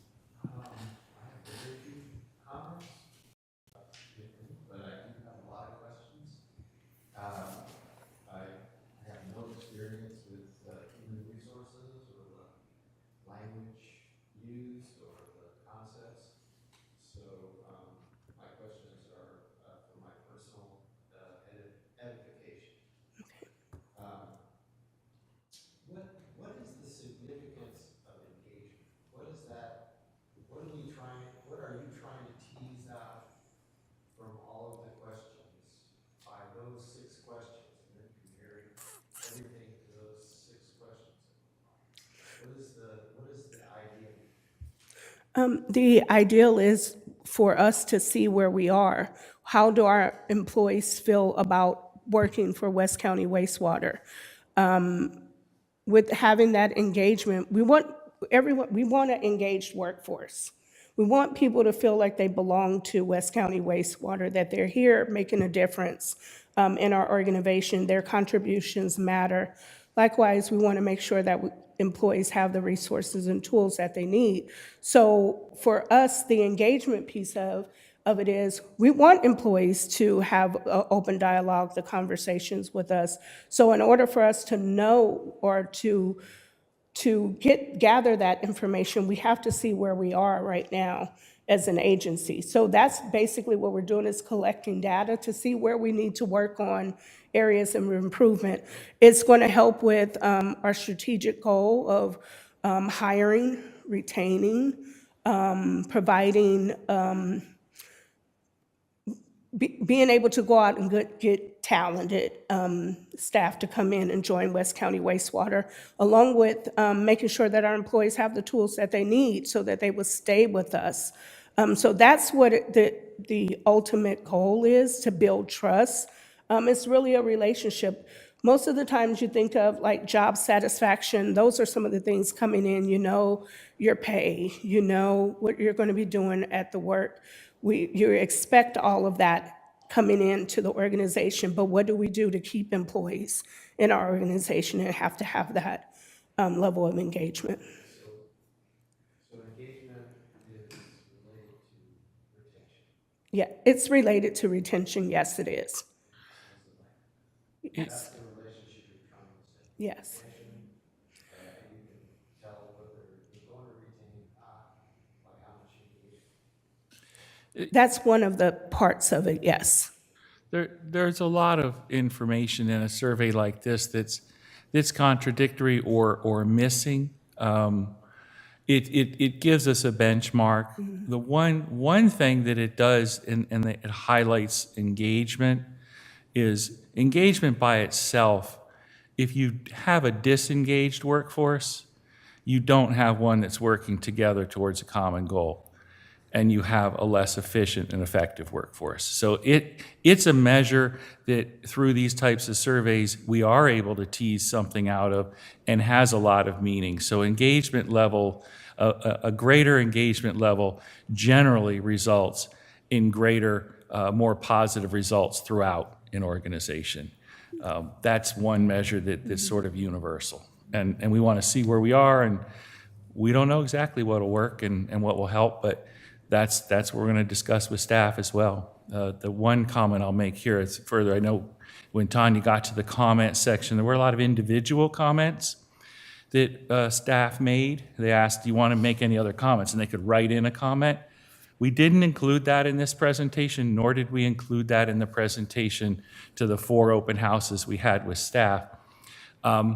Because some of those, it was up to the employee if they wanted to write it down, but some of them, pretty obvious, what work unit and probably who, and not that that's going to make, we can say it, it's not going to make any difference. We're not going to have a problem with someone making a comment or take any action.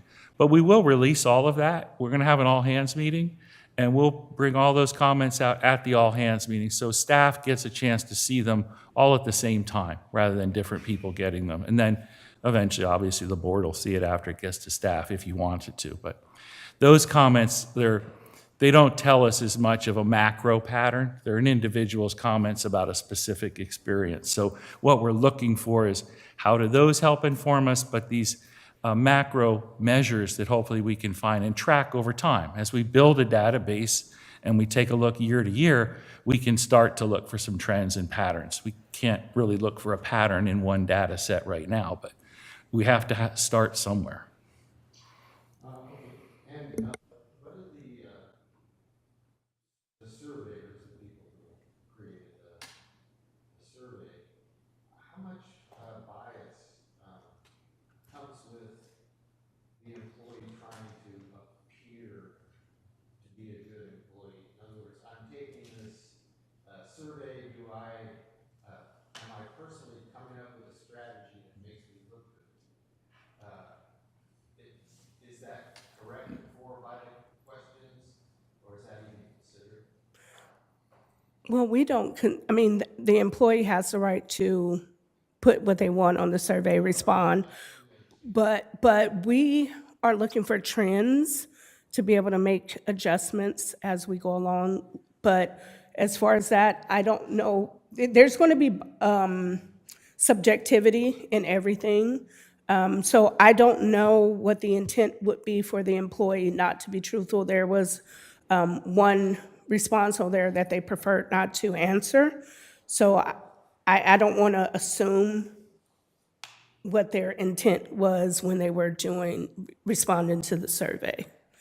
Tanya, Jose might be able to provide some background on that. You know, how the survey Jose? was conducted and how they try to adjust for it the best we can, you know, to do that. I think he might. Jose, are you still on and Yes. you be able to take that question? Sure. Can I get that getting the audio coming through for at least one portion of what was being discussed? Hi, Jose, this is Director Weiner. Yes. My question was, I'm an employee that wants to make myself look good, and that's a kind of way I'm approaching this questionnaire.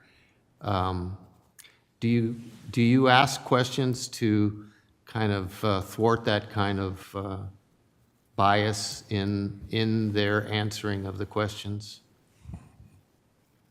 Sure. Yeah. So the different categories and the way that the questions are designed are more so to see what type of relationship the employee has with the organization. So I think there was a little bit of discussion in regards to employee engagement and the case for employee engagement. We see a pretty strong relationship between employee engagement and an organizational's performance level. So really, the questions are designed in a way that try to see what that relationship is with what the relationship is between an employee and the organization itself versus just focusing solely on the employee, because that's where we're trying to thwart that. Hey, I'm going to respond to this survey so I could make myself look good or paint me in a positive light, if that makes any sense, if I'm touching on your particular question. I think you're answering my question exactly. Okay, perfect. Okay. I think you said that you can't take any conclusion from, I was just intrigued by the prefers not to say, particularly in questions that were related to diversity, equity, and inclusion, intent to leave, demographic segment. Like, no, I don't want to tell you how old I am. I don't want to tell you what sex I am. I don't want to tell you what age I am. And that it surprised me that there were so many that didn't want to. Do you think that's related to they just didn't want to be identified? That could have been the reason why that they selected preferred not to say. Maybe they felt that maybe if they did answer that for some reason that it would be able to identify them. I don't know why they chose that, but that could potentially be one of the reasons. It was pretty striking because it was stuff that couldn't identify you, I don't think, but. Yeah. I think that's. If I may, Yes. there is a few more other things that I'd like to note about that. So we can't say with 100% certainty why a particular employee elected to choose prefer not to say. But what I have seen working with various organizations and whatnot is that there's two things going on here. It's first time going with the survey itself. So there might be a little bit of skepticism of what this information is going to be used for. Another thing is organizational size. So for smaller organizations in particular, that whole concept of confidentiality and anonymity definitely rings true. So we tend to see a lot more prefer not to say for those smaller organizations, just because it's a more tight-knit community, it's a more tight-knit organization. So that focus is very very much front of mind, making sure that you stay anonymous when you're responding to these surveys. And I guess the last thing is how strongly do answers to the questions reflect engagement? Is that, overall? Jose, you want to take that one based on industry standards? Sure, yeah. So Tanya kind of touched on it already. We have 6 particular questions. Those are the ones that we most closely tie to employee engagement, and that's where we give those scores of fully engaged, somewhat engaged, and not engaged. And so the way that we define employee engagement is a heightened connection between the organization and an employee. There's also something called discretionary effort. So what we tend to see is where there's a lot more employee engagement, employees are willing to go above and beyond their usual work to make sure that the organization is performing at its top level. The other categories within the survey, my supervisor, training and development, et cetera, those are put into the survey so we could really hone in on what are the different categories and what are the levers that we could pull in order to improve or maintain employee engagement. So in summary, those 6 questions in the engagement category, those are the bread and butter of what is really tied into employee engagement. And then all the other categories, we're really trying to see what can we do as an organization, where can we improve or keep things, maintain things in order to make sure that employee engagement continues to be great within an organization. So it's, I think Andrew said, one survey isn't sufficient. So how often would do you plan on surveying our staff? Well, so we collected this data. We hope to do a survey again in a year and a half to kind of see where we are as an agency compared to our first data point set. I see. So every year and a half. And there are, we're trying not to draw too many conclusions in the presentation because there's a lot of different ways of looking at the same data. So we wanted to keep it as open as possible and respond to questions. But there are some in there, some very specific responses that there's one on page 15 that says only 59% of our employees think that they're treated fairly. And, okay, why? Where does it come from? How? What does that mean? But when I look at that, I say, wow, that's a problem.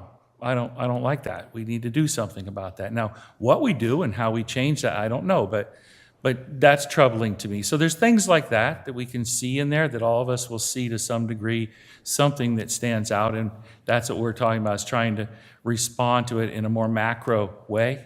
What are we seeing as patterns? And over time, we can see patterns within our own agency. This just gives us one snapshot, gives us some feedback, which can be helpful. And then we'll start to see if things change as we make some adjustments, and they go up, they go down, they go sideways. I don't know. But we don't know until we ask the questions. Okay, I learned a lot. Thank you. Thank you, Director Wiener. Director King Meredith? Thank you, President Alvarado. I thought that the information that you have given us was wonderful. I have a few questions, and I'm going to kind of mix them in. It's somewhat has been answered so far, but just to have a little bit more clarity for that. So first of all, how was this introduced to the employees of notification that they were going to be taking a survey? Was it during the evaluation, or that's just one question, when were they notified that they were going to be doing this, in order to get their head set, for kind of answering the questions and being truthful about, the questions? So we did a lot of upfront part of the planning process. In the drop, we notified staff that we were going to have a survey. Also, me and other staff or department directors, just kind of like letting the staff know that they are having a survey. It's their time to, let their voices be heard. We encourage them to participate in the survey. There was some hesitation, but got some agreements with some of the staff, reassuring them that it is confidential. And if we don't hear from them, we don't know where, we are as an agency. And so those efforts were done. And then CPSHR also sent out notifications letting them know about the survey, and then about the link to access the survey. So it was just a lot of upfront, just communication in meetings, just everyday conversation, repeatedly in the drop, through meetings within the departments, letting them know that it is a confidential survey, and we just encourage them to participate in the survey. Okay, very good. The next question. How, so far, how has the employees, have they seen any of this information so far? Have you expounded so far? Do they know some of the results as the whole climate of what everybody has said so far? Not individually, but seeing, the percentage of, how people feel about certain things, and how has that reaction so far? Yeah. After seeing the results. So we had the 4 open houses, and we shared this presentation with staff.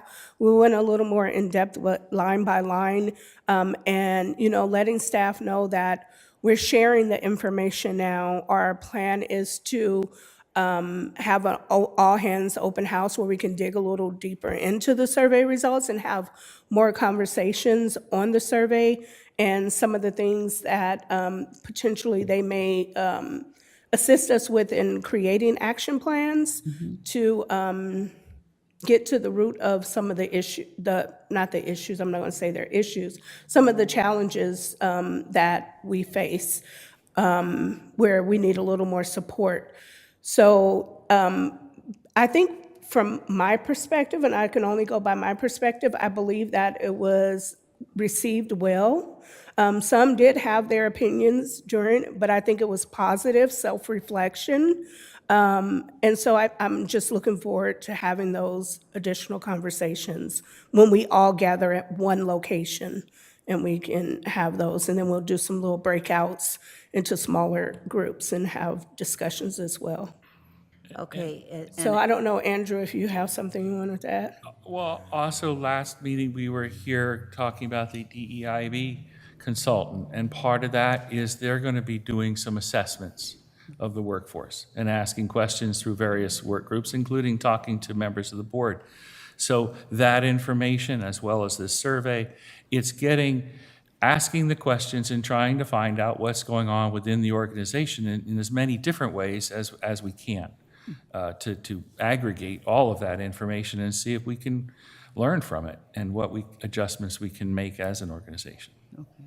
And so just one more, well, it's not one, but as I mentioned before, the climate, as noticing the employees now, after this survey has been done, do you see a more upheave or a down, or have you noticed any change of attitude per se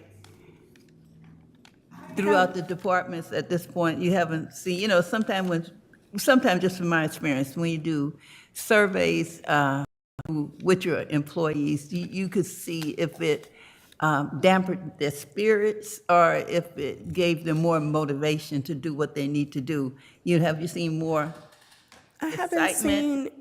I haven't seen any damaging to the spirit from participating in the survey. I haven't heard any negative impacts behind the survey. I think they're more focused on what we're going to do next and how, being part of that piece of it. So I personally haven't heard any negative, and I don't believe anyone else. Okay. And lastly, I thought it was a very well presented tool at this point, and just looking at the dynamics and the information of the results, I thought it was very good. Very good. Thank you. Thank you, Director King Meredith. Director Suddiff, please.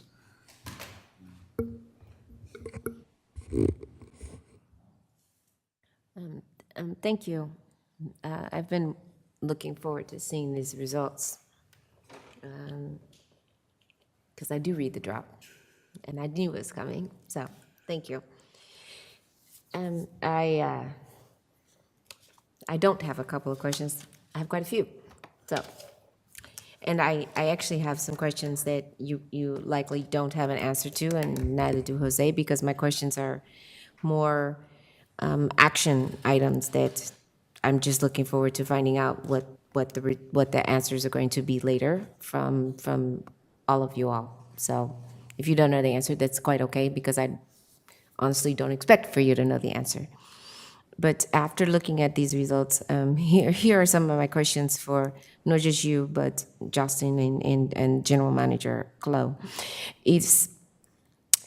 There was something in here that said that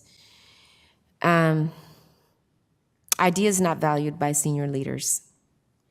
And I don't feel safe to challenge the way that things are in the organization, and don't feel encouraged to learn from my mistakes. I don't know what that means, so I suspect that you guys are going to delve into that to find out what that means, right? Don't trust the organization to treat all fairly, don't feel comfortable being self at work, and doesn't think the organization is successful at accomplishing its core values. And when I saw that one, I immediately thought, okay, which core values? All of them? One or two of them? Which ones in particular? So I'm particularly interested in which core values. So I think that at this all hands on deck meeting, that is something that we need to know. Which core values are we not successful in accomplishing? I can't speak for anybody else up here, but I am particularly interested in that. What are we not accomplishing besides making people feel safe at work and not making people feel comfortable being themselves? And then these three really have me very, and you'll probably know which three I'm talking about, but these have me very concerned. The slide, I'm just very concerned. I get that most people will probably look at the blue line in the middle. I do not. Anytime you have a quarter of the workforce who is not willing to say that they have not experienced personal discrimination at work, that they have been bullied and harassed, and that they have experienced microaggressions in the past year, that is disconcerting. One of these is over 30%, the microaggressions. Bullying and harassment is approaching 30%. And discrimination is at a quarter of our workforce. That is disconcerting. And those are the people who are willing to say either yes or I prefer not to say. So I thought just the opposite of Director Wiener. I think these are people who are trying to protect themselves rather than trying to look good. These are people who are trying not to look bad. That was my, when I see people saying prefer not to say, the thing in my head was, I'm not about to get myself in trouble. That was my impression. I was thinking the opposite. Yeah, no, I wasn't the opposite of that. I was thinking they were trying to not say who they were. Well, yeah, and I mean, I had the same impression, and I think that part of that impression was I'm not going to tell you who I am, and I'm really not going to reveal that I'm not happy or that something's happening to me. So I think that those were like going hand in hand to me. There was some little, underneath it said, I didn't know what conclusions to draw, but it was said that the I'm not saying was divided up, was not, you couldn't, there was no particular class of people that were mostly that. It was general, they couldn't identify the class of people that were saying, I don't want to say. Right, They- no, In other words, they knew who they knew they had said things, but they could identify that they weren't yeah, one class of person or another. yeah. No, I got that part. Yeah. Interesting to me. Yeah, and that was struck me as there's still people that struck me as going back to the comment about I do not feel safe being myself or sharing my ideas. To me, it kind of went together with I think it's on page 14, about I trust my organization to treat everyone fairly. I feel comfortable being myself at work. While the numbers are high in the positive, they're also high in the negative. When you got a third of the people saying, almost a third, 26.3, saying, no, I don't, right? Yeah. So these are a high number. For a small organization, it's not a big organization, right? This kind of a high number, especially when you go back to, are you planning on staying or are you planning on leaving? It's a pretty high number.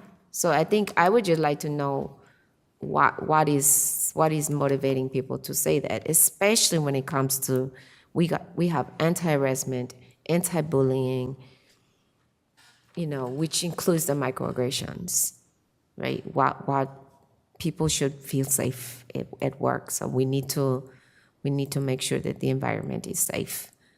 We can be doing diversity, access, belonging, inclusion, equity work, and people are feeling discriminated against or feeling, harassed or bullied. They just don't seem to go together. So there was that point. So this is something that I wanted to point out. I also, the intent to stay or leave, and I think you guys are going to talk about that. The pay level, and maybe Jose can speak to this, I don't know. The pay level, do they know their scale? We spend a lot of time making sure that our pay at West County Wastewater is and I know Justin has done this, I know we've done it on the Finance Committee, I know we've done a really good job of making sure that those pay levels are really quite fair and equitable for this region. Do they know their scale when they're answering these questions? I don't think people pay me well, and I know I get paid very well. Nobody thinks they ever get paid good enough. If they came to me today in my office and say, do we pay you enough money? Nope. I think I should get some more. So it's a rhetorical question, but do they know their pay scale? So when you say, do you get paid enough for the work that you do, in reference to what? Right? Right. So I think that when you have the all hands meeting, you're talking to people, they really should know the factor, right? Like we always have the chart comparison to not just your title, but the duties that you do in the industry. This is what you're getting paid. You're in the 80% range for what you do, or you are in the 40% range. If you're in the 40%, maybe not. But if you're in the 80%, your perception may be off. So I think sometimes we perceive something that may not be there. Maybe I may not be correct, but I would like to make sure that people's perception is actually reality when it comes to that, because we worked really, really hard on making sure these pay scales were not on the low. So that's one that really stuck out to me. Okay. And to add to that, we are doing a compensation study, so that will show as well. Yeah, so I where want we to make are. sure we say that at that meeting, right?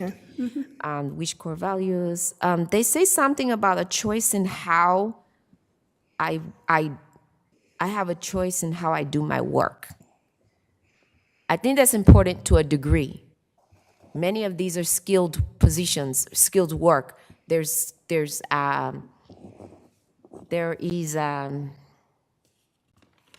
defined ways that work has to be done. So while it sounds good that I get a choice in how I do my work, Maria, you don't get to put pink roses on your accounting reports because you like pink roses, right? There's there GFAO standards for how accounting has to be done, right? So while you have some leeway to how your work is done, there's some very strict standards for how we have to do many of these jobs. So to Director King Meredith's point, I think I would like to know how was the presentation of some of these questions, because that's a very open-ended question. Asking someone, do you get a choice in how you get to do your work? And it's a yes, no, maybe on a continuum of 1 to 5. Sometimes I do, sometimes I don't. When the choice is, do you have to follow health and safety standards, OSHA requirements? And I don't want to wear the mask all the time, but you have to wear the mask when you're in a confined space, right? I don't want to wear the hip boots. Well, I don't want you to get cholera. You got to wear it, so you don't have a choice in how to do the work in many of these circumstances. So I think that sometimes the question lends itself to a negative answer or to an answer that may not be in a favorable light, depending on what the question is. So when I'm looking at some of these questions, I'm alarmed, and I'm looking at some of these questions, I'm like, okay, does this question even make sense for the environment that we're working in? Do you understand what I'm saying? And hopefully we'll get to some of that during the all-hands meeting. That would be great. And the other one is the senior, so a couple of more. He says, the senior leaders visible, is the organization well managed? I really just want to know about the transparency of the communication, right? Because it says something about, am I getting the training and information I need to do my job well? And to me, that just sounds like transparent communication. I know that there's information, there's SOPs, and and that one was kind of up and down, the answers.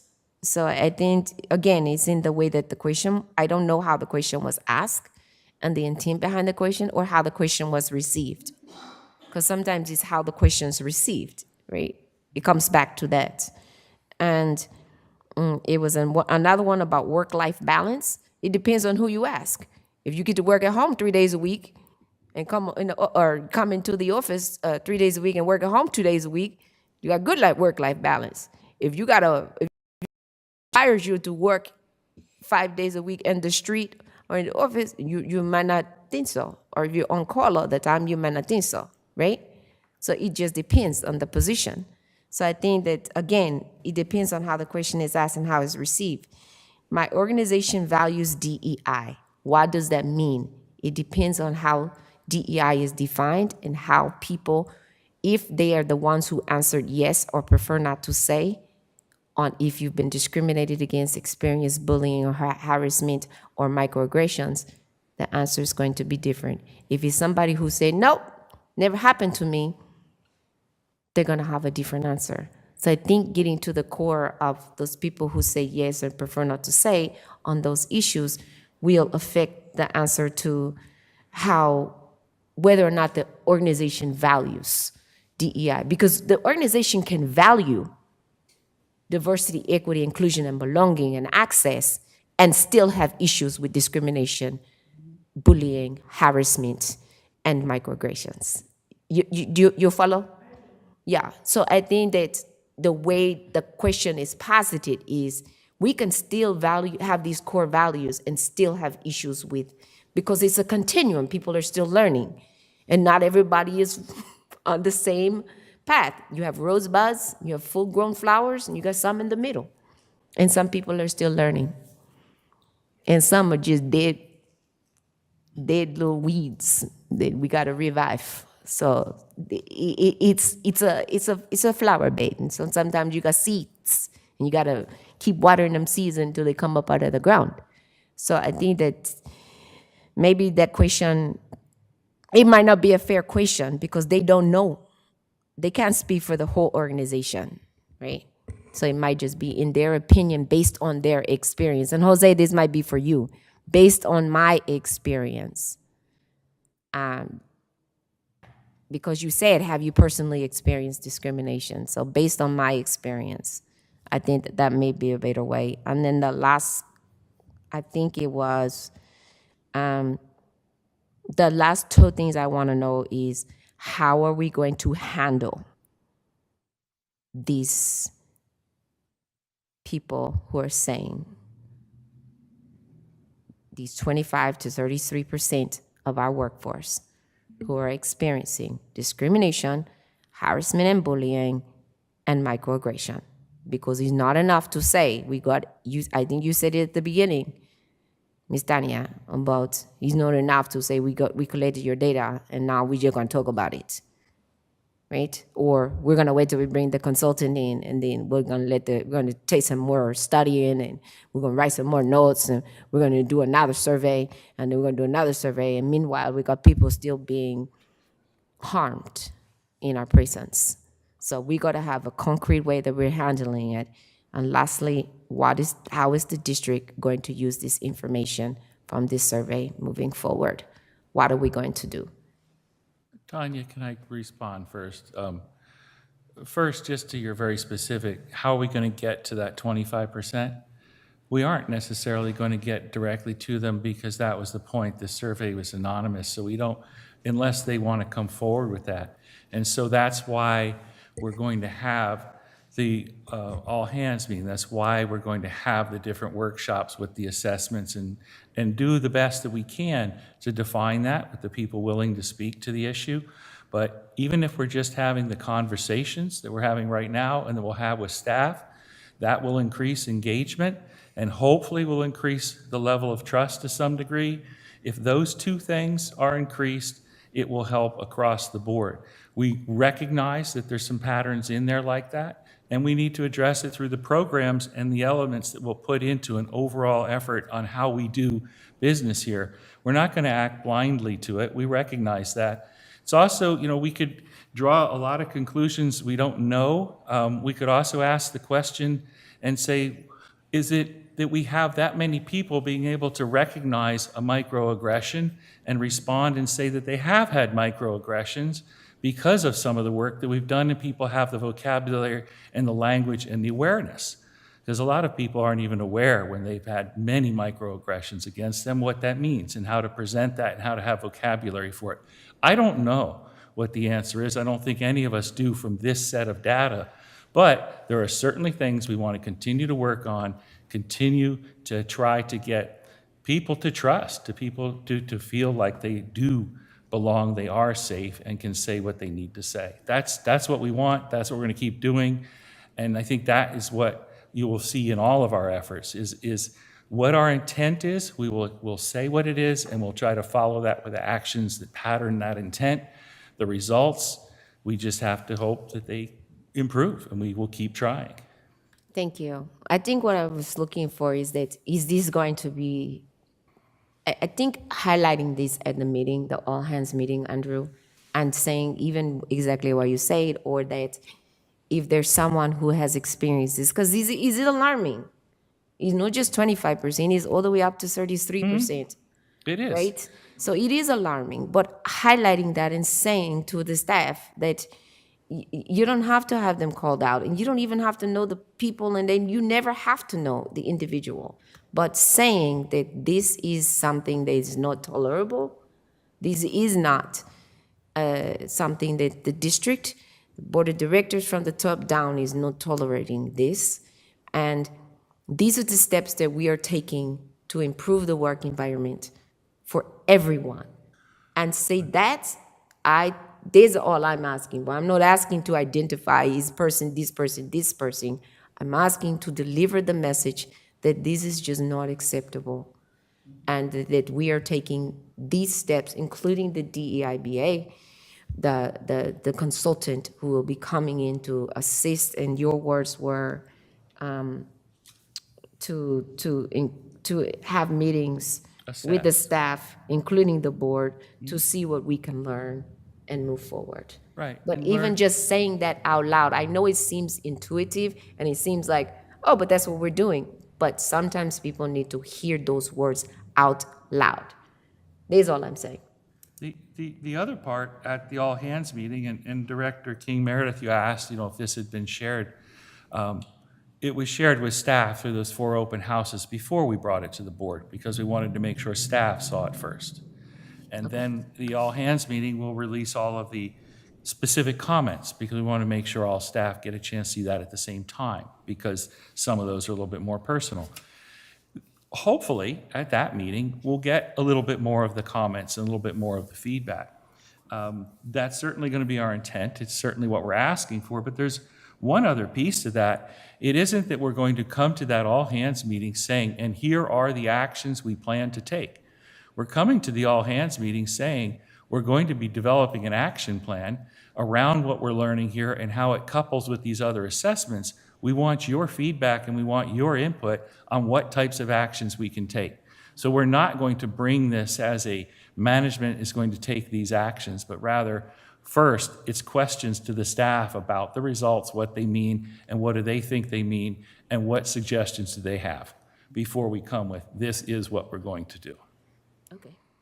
Okay, thank you. And I think the effort that we've put into this already by bringing it out and, you know, and actually identifying it is going to help down the road. So I think the actions that we're taking are good. So all good questions. Vice President Rentila, questions, comments? A lot of my questions were answered earlier, thank you. And I agree, surveys surveys aren't an absolute science. They're just a reference and they're extremely subjective. You can answer a question one way and a question another way if you're in a good mood or a bad mood. So it's just a reference and a base to go from. But we started out by saying 59 employees were surveyed, and when I did the math on the engagement levels by gender, it added up to 58.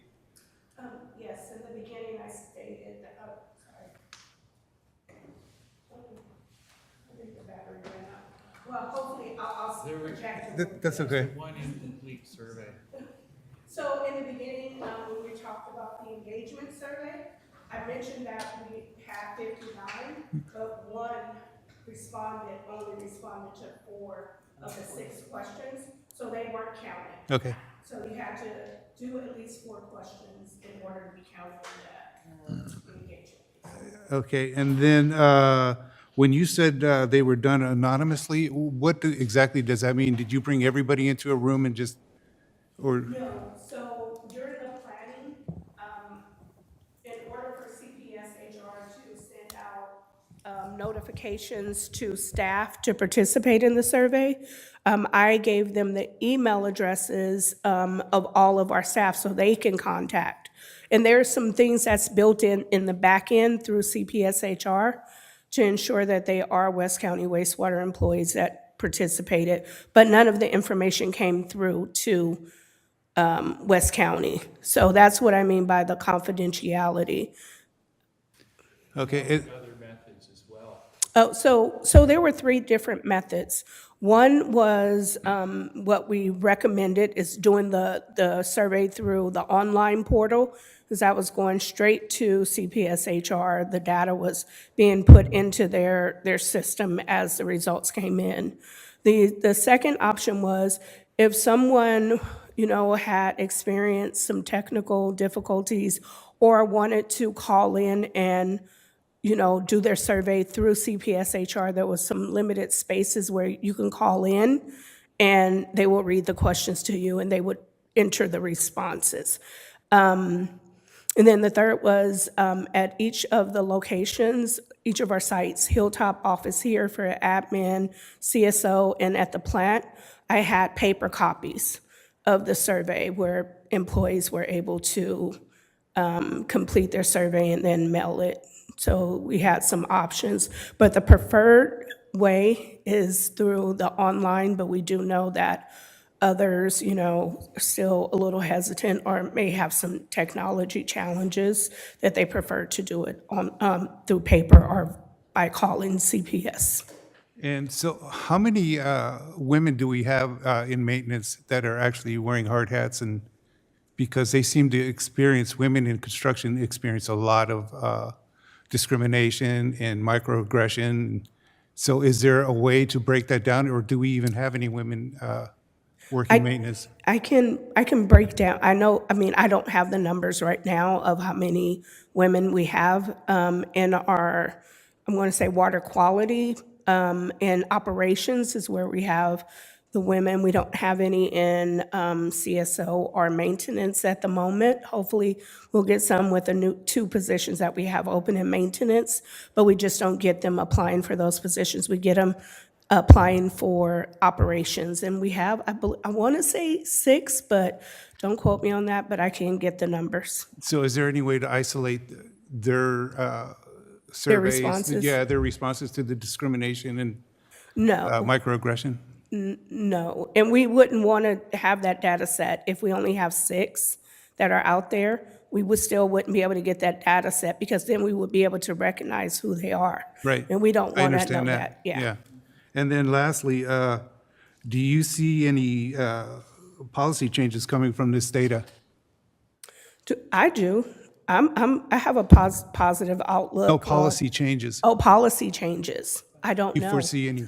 I don't think we're going to have any policy changes. Policy change based on this data that we see Yeah. right here, but many procedural, operational, programmatic changes that we'll be working on as a whole as we implement the principles of DEIAB throughout the organization and reinforce areas. But I think our policies are already pretty, and Director Suddeth mentioned a whole bunch of them. We Yeah. have a lot of very good policies in place.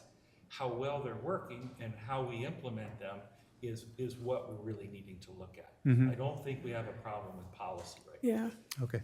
I think it's more of education, an educational opportunity to maybe go over and revisit those policies with our staff and, break down some of the microaggressions, the harassment, what that really entails. So that's what I'm thinking, but I don't think we need the policy changes. Yeah, I have concerns for the women out in the field Yeah. because I've witnessed it my entire life. So Yeah. thank you for answering my welcome. questions. All right, thank you so much. Thank you for the survey. Thank you for the information that you provided tonight. It's all been eye-opening.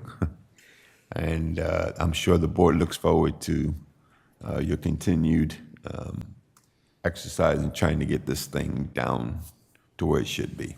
So thank you. Oh, Dr. Weiner. Can we take a bio break? Yeah, I was going to take one. All right. Okay, we're thank you. finished. Thank you.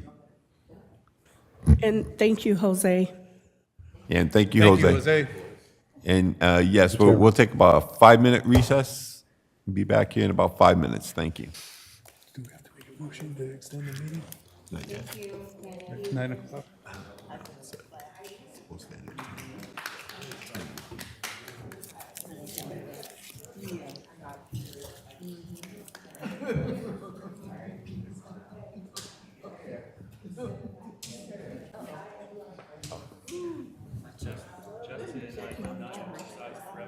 Do what?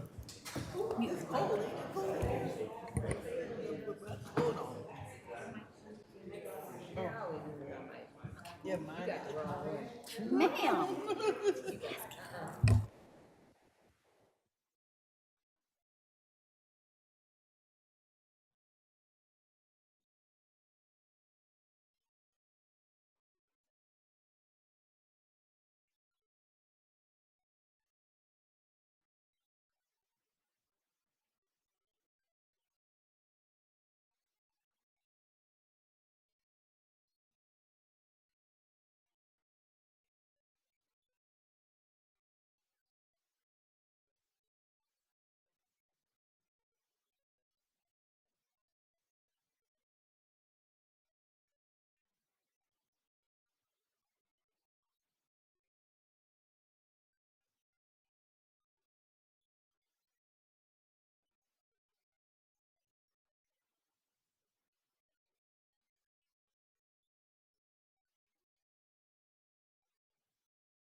All right, let's get this party started again.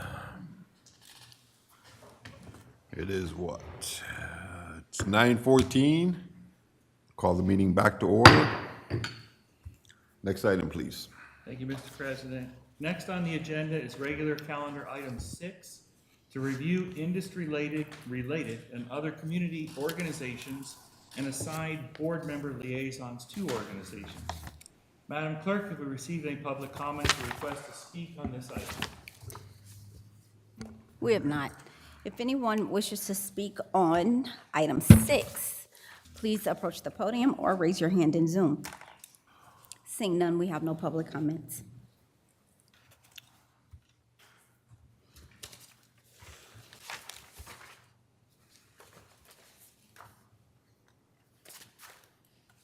Oh, well, I could say, President Alvarado, I'm turning it over to you. All right, sounds good. That works. Okay, directors, tonight we will consider which industry-related and community organizations to assign board members as liaisons. In their capacity as liaisons, directors attend the meetings of these organizations and gather and share information that is relevant to WCW and build relationships that are important to our work here at WCW. I have reviewed the current list of organizations, considering whether the organization's work is related to wastewater, whether the organization has a role in WCW's jurisdiction, and whether the organization is policy-focused and focused on operation issues. Based on the review and in consultation with Counsel and with Andrew, I prepared a list of assignments and attachments A.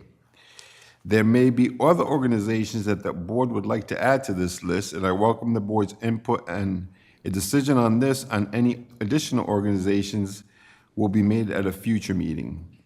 First, I'd like to discuss this list and assignments for approval, then we can discuss whether the board would like to add any other organizations to this list. And like I said, that list would be at a different meeting. So, is there a discussion on the current list of assignments? We'll start with Director Weiner. Just had some clarification.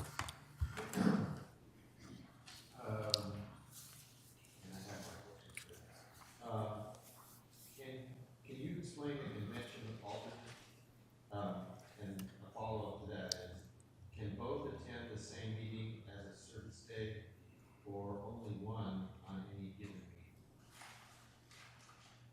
Well, I'm going to attempt to answer this, but I'm going to ask Counsel to give me a hand.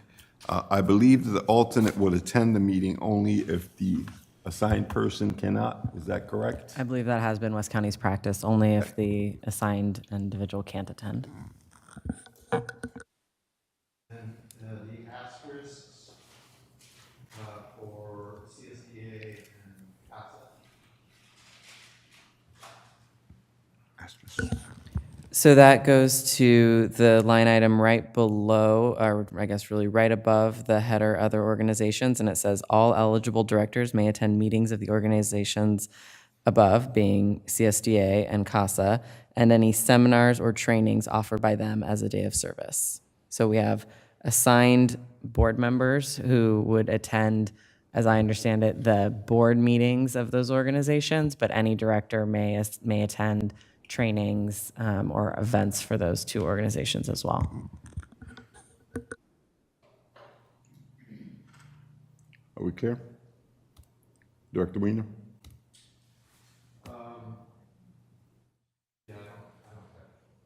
Okay. Dr. King Meredith?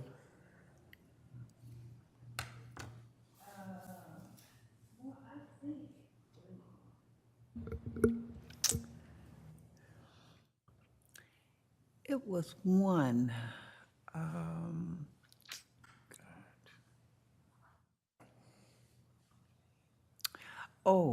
It was the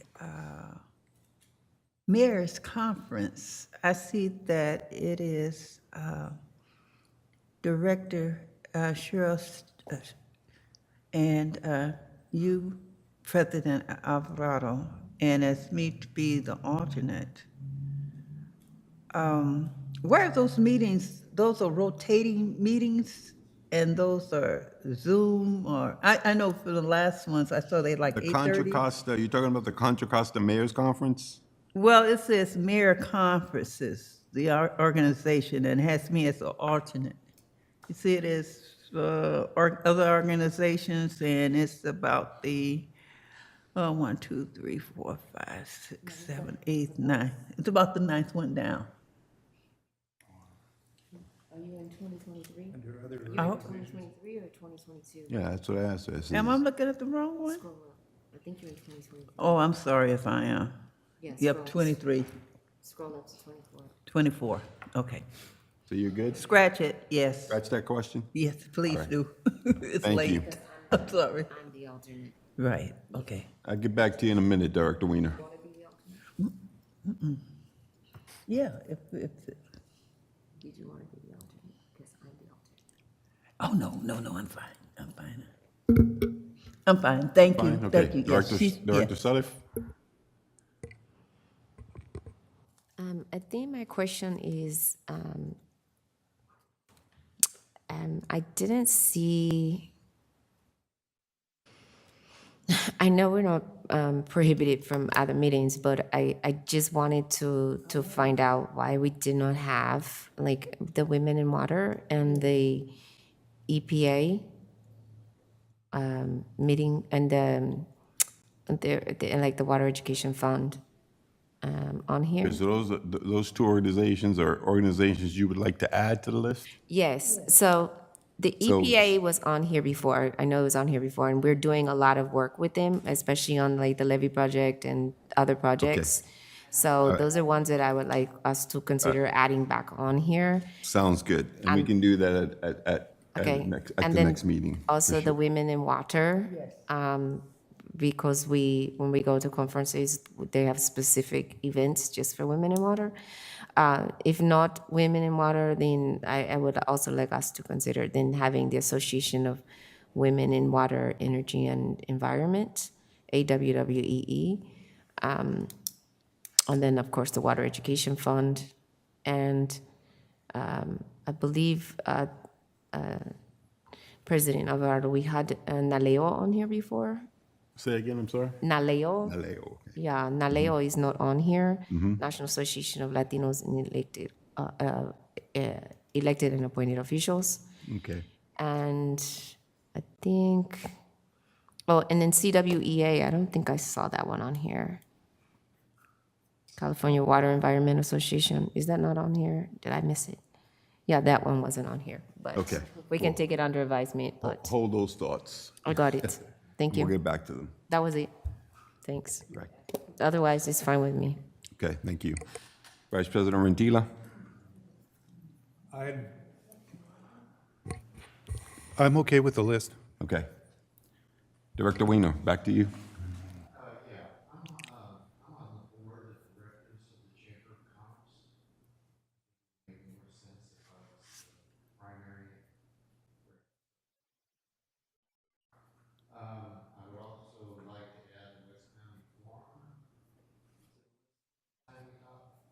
Okay, I'll keep that under advisement.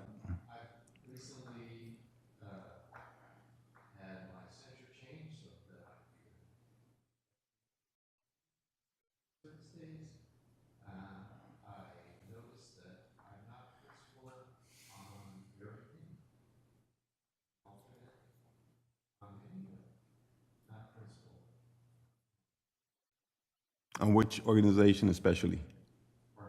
Which organization are you talking about?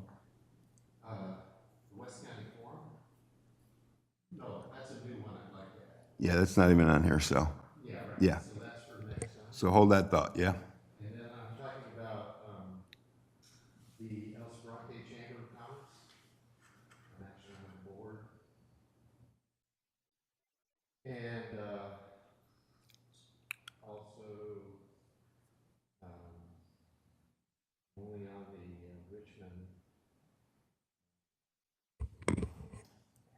Yeah, Richmond's Chamber, Richmond City Council. That's the only one I'm a principal in. May I? May I? 1 second. Is that it, Director Weiner? So, Dr. Sadif? yeah, I'm fine with switching on the El Sobrante Mac, and I'll be the alternate. I'm fine with it. You're fine with the El Sobrante Mac? The Chamber of Commerce switching, Oh, okay. I'm fine with it. Gotcha. On the Mac, just like with the Richmond City Council, I think it's fine to have both of us there, and you don't need an alternate. You see how you have Richmond City Council? Because the MAC serves as we don't have a city council. It serves as our city representative, so it's fine with having both people. We don't necessarily need an alternate. So we don't need an alternate for Richmond City Council? is No, that no, what for MAC, the MAC for El Sobrante. You can just make both principal. I see. Yeah, I think we can do that, correct? I think it's fine. Okay. I'm fine with that one. And then for the, I think it's one more that I saw on here. I second adding the West County Forum. Okay, that's something we'll bring up Yeah. at a later time. I think that there was one more that I saw on here. There was.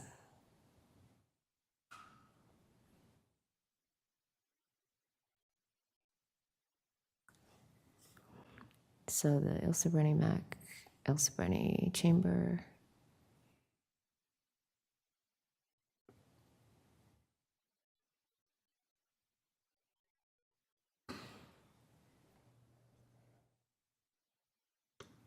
Let me see. There's something missing from the last one. Oh, the West County mayors is missing. The West County mayors. The West County Was mayors. that ever on here before? It was not, but it was new. Okay. It was new at the middle of last year. Okay. It was new. All So right, it's the well, West. We'll bring that up with the Yeah, other we'll bring it up with the organizations, new so- ones, but it's Yep. the West County Mayors Conference is what it's Okay. called. West County Supervisors That's and the one that, Mayors okay, that's Conference. something we can add as well. West All County right, Supervisors and Mayors, that's what it's called. is that it? That's it, thank Okay. you. Now, the changes that were proposed, Ma'am. have you made a note of them? I know, I'm gonna have to go back because there was this mixing conversation. So I understand the changes to the proposed. The proposed list, that's all I'm talking about right now. We got that? I have that. Okay, so, having said that, is there a motion to approve this list as amended? Yes, move it. Okay? The item's been moved and seconded. Madam Clerk, I'm gonna make one note. please take the vote and take a roll call, please. Sure. On the motion by Director Sedith and seconded by Director Weiner to approve the liaison assignments to organizations as amended, Director Weiner? Yes. Director King Meredith? Yes. Director Sedith? Yes. Vice President Rantila? Yes. And President Alvarado? Yes.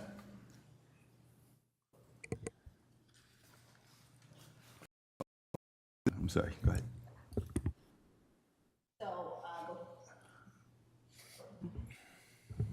Before we have further discussion, we need a motion. We should probably take a motion to extend the time. Okay, can we just finish this motion first? Can we finish this and just, Oh, the motion, I'm sorry, Yeah, did I to- not say the motion passes? Okay. I'm sorry, the motion passes 5-0, I'm Okay. so sorry. that's okay, thank you so much, I appreciate that. And having said that, before we make the motion to extend the meeting, Yes. I'd like to bring the other organizations' motion to the next meeting, because this is gonna take time, okay? And discussion. So I wanted to approve the organizations to get that out of the way. So, do I need a motion from the board for that, or? I wanted to, what are we bringing back? We're bringing back assignments, but I think the question, there were a number of different organizations Right. that you want to add. we can put that on, bring that back at the next meeting, and then a similar process where the board either agrees with them all, because Yeah. they've been all proposed, but you guys haven't as a whole I agreed think- to add them all. I think what I want to propose to the board members is that they provide a list to the GM or to council, so we can have something for the next meeting to discuss. Would that be good? Yes. Did the board hear what I said there? That I want each board member to provide a list that they want to add and send it to council or GM? Which one? Council is fine. Council? Okay, so that next meeting, we're prepared to discuss it, okay? Is that all right with everybody?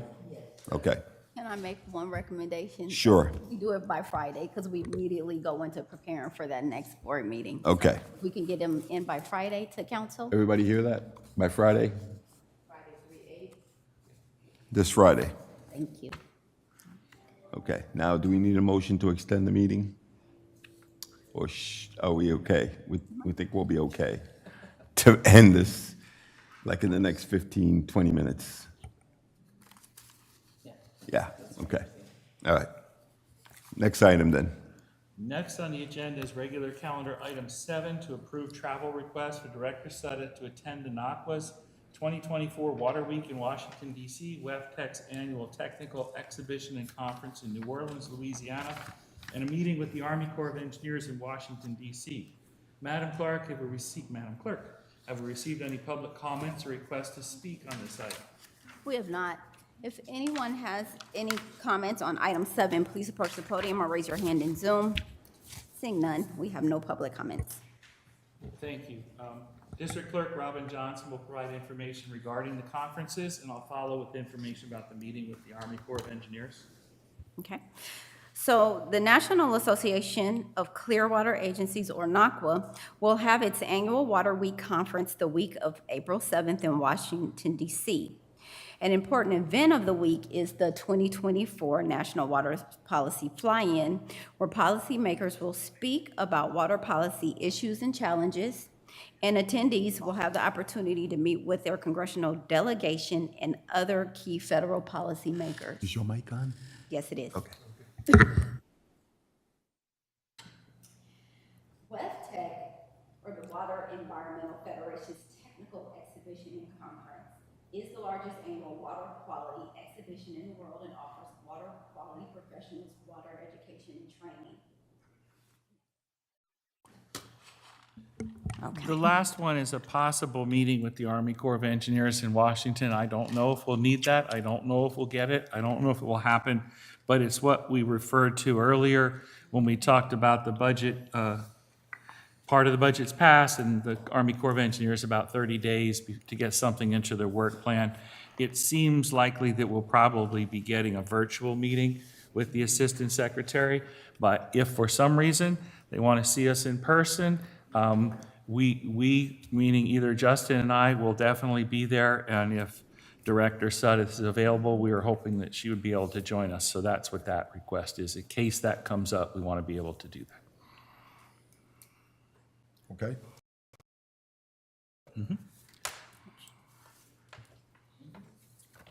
All right, so are there any questions or comments from members of the board?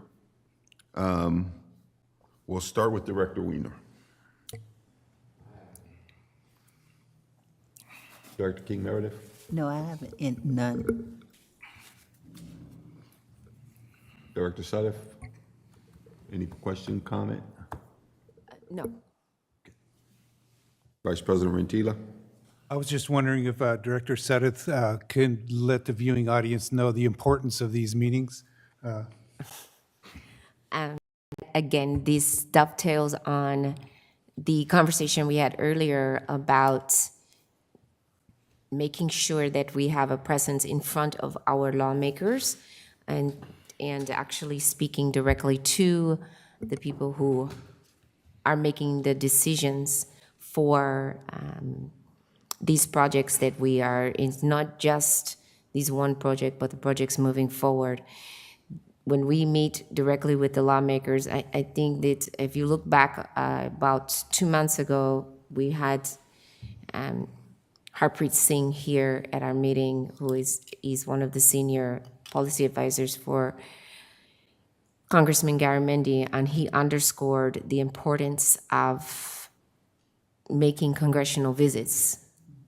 And when we are in DC and we're making congressional visits and speaking directly with our representatives about our projects and what it is that we are doing, and speaking directly with staff, that it has a direct impact on how they see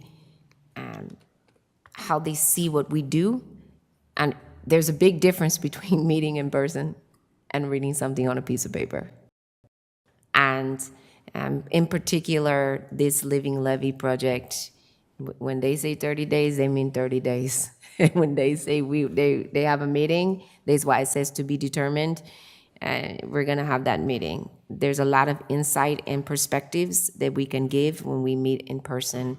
And a lot of the work, as you know, those of you who've been to DC and who've been, not just the directors, but even the staff who've been to, whether it's WebTech, picking up information about what's going on, a lot of the learning happens, not just in the classroom, but in the networking sessions and on the floor of the conference.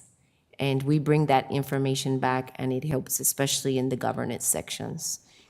It helps us become better stewards of the public money and of the public trust, and it helps us be better policymakers. Sir? Thank you. You're welcome. Thank you. Okay, I have no questions. Seeing none, no questions from me. Can I get a motion to approve this item? Make a motion? Okay, thank you for the motion. Can I get a second, please? I'll second. Motion's been moved and seconded. Clerk? On the motion by Director King Meredith and seconded by Vice President Rentila to approve travel requests for Director Sudduth to attend the following: NACWA's 2024 Water Week in Washington, D.C. in April 2024, WEFTEC's 97th Annual Technical Exhibition and Conference in New Orleans, Louisiana in October 2024, and a meeting with the Army Corps of Engineers in Washington, D.C. to further discuss the North Richmond Shoreline Living Levee project on a date to be determined. Those in favor say aye. Aye. Aye. Those opposed say no. The motion passes 5-0. Thank you. Next on the agenda is other business, item 8, which includes receiving the quarterly investment report for the quarter ending December 31st, 2023. Madam Clerk, have we received any public comments or requests to speak on this item? We have not. If anyone wishes to speak on item 8, please approach the podium or raise your hand in Zoom. Seeing none, we have no public comments. Staff is available to answer questions regarding the quarterly investment report, if there are any from the board. Any questions or comments? Director Weiner? No. Director King Meredith? No. Director Sudduth? Director Rentila? None. Oh, man, we got a good run here. I have no questions either. Next item, please. I have 2 quick comments under staff reports. First, next week is the State of the Estuary Conference, March 12th and 13th. We are a sponsor and we'll have a table at the conference. I will also be attending the conference. One of the sessions on community engagement will be Juliana from the Watershed Project will be one of the speakers on that one, as well as a number of people from the Army Corps of Engineers in their planning division on some other discussions. And so I'll be there hoping to talk to some of those Army Corps of Engineer friends. Also, our Clean and Green Project milestone celebration, March 14th, next week. I believe everybody has gotten, well, I know everybody's gotten the invitation. Look forward to seeing you there if you can make it. Thank you. The final item on the agenda is item 9, Director's Comments, Meeting Reports. Madam Clerk, have we received any written comments or requests to speak on this item? We have not. If anyone wishes to speak on this item, please approach the podium or raise your hand in Zoom. Seeing none, we have no public comments. Okay, as a reminder, directors will report on meetings that they attended for which they are seeking reimbursement or compensation from WCW and any other matters within the subject matter jurisdiction of the agency. And I would ask us to be brief so we don't have to extend the meetings. Let's go to Director Weiner first. I shall be brief. I attended no meetings. Thank you. Director King Meredith? Just do it quickly, the North River Connect meeting that took place yesterday evening, March the 5th, and we had presentations from the ATP grant applications for public works, looking at in North sidewalks and design a lot of the streets in North River, primarily the one between Birdie School and Garamita, and some other works to look at for the bike trail and so forth. The other presentation was the Path to Clean Air by BAA QMD, and it was looking at for individuals that want to participate more into the plan and being a part of the planning and development for the information that was for Path to Clean Air. So with that, that was just the MAC meeting for last night. Thank you. Thank you. Director Sutter? California Association for Water Education Fund meeting for African American Water Education Fund, ACWA. Well planning meeting for the upcoming conference in San Jose, and of course the Board of Supervisors meeting, Richmond City Council meeting, and our Casa Aqua conference last week. And the biggest highlights that I wanted to just bring to your attention is a couple of things that we would be dealing with is just promoting continued infrastructure investment in this water sector, water and wastewater sector. There seems to be some kind of disconnect between the IRA, between what the Treasury guidance has been on tax credits and the actual receipt of the benefit of the tax credits. And the biggest thing for entities like West County wastewater treatment plants is this fight over who's going to be responsible for this extended producer liability when it comes to PFAS. This continues to be hanging over our head. It's been this thing for the last 2 years, right? So right now, on the federal level, there's a hearing that's scheduled for 3/20, and the committee just said that they stopped the EPA from putting out rules, but they are looking at it, and they understand that, WWTPs, the wastewater treatment plants, they understand, EPA understands that it's not our fault, but we can't take that to the bank and to the court. There's no legal weight in their understanding. So we're always caught in this kind of, the industry is caught in this kind of hostage syndrome and almost like a trial syndrome. So there's some agencies that are instead of the actual polluters, the manufacturers having liability, we are cleaning up and accepting the liability because there's all these threats of legal fees. So it's almost like that old song, cheaper to keep her. And so it's cheaper to quit her and go ahead and pay the settlement fees because it's running into hundreds of thousands of dollars in legal fees. And so for some agencies, when there's a third-party lawsuit, they don't want to pay hundreds of thousands of dollars in legal fees, so they're just settling. It's not a huge deal right now, but it could be, because if some law firms get a whiff of the fact that they can just go after the wastewater industry instead of going after the manufacturers, and they'll just settle, it's become an industry. So Congress has taken that up, and they have taken a little mercy on the wastewater. And right now, it is on the Senate side. So there's not a lot for us to do, but they will be asking for some letters of support from us, and that'll be coming through CASA and Aqua, so we'll have to be working together for that as the representatives for the agency for CASA and Aqua. So I just wanted us to keep an eye out for that.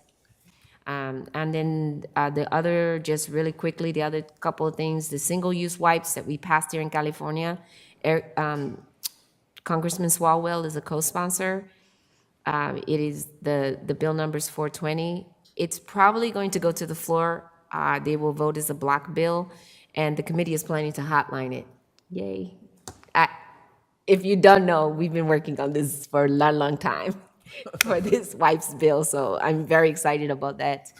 And then the NPDS permitting, Garamendi is the sponsor on this bill, is HR 1181. And is going to, it's good for us because right now, you know, it's up to 5 years and it takes about that long to go through the process. Yeah. And so we're still fighting for it to be 10 years. So that'll be really good news for us if we can get it to be 10 years instead of 5 years. Right now, we've asked, so each one of the congressional officials that I talked to, I just asked them to support the bill.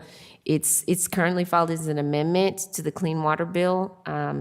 Right now, there's a bit of a movement issue because of the other things in the bill, but it's been recommended to the Rules Committee. It was postponed because of the budget hearing, but because the budget cleared today, it's expected to move through rules sometime this week. And then the water use efficiency subsidies, there's some WRDA issues that are tied into that. And all they say is that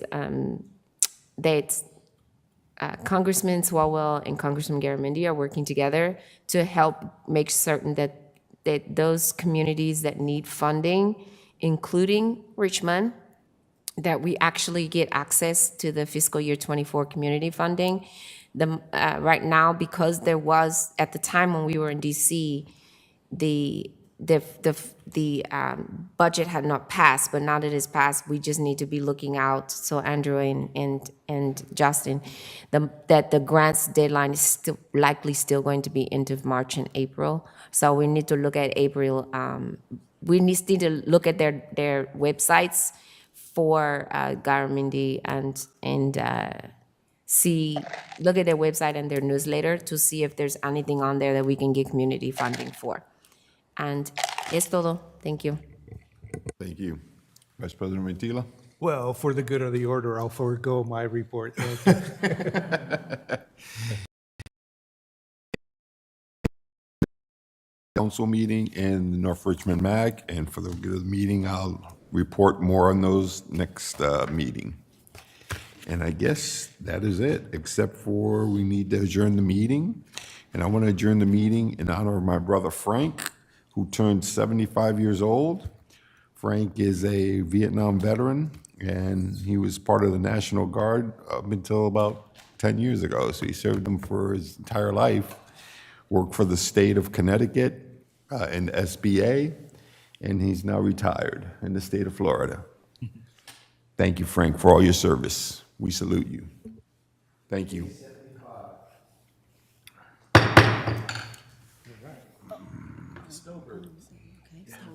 Thank you.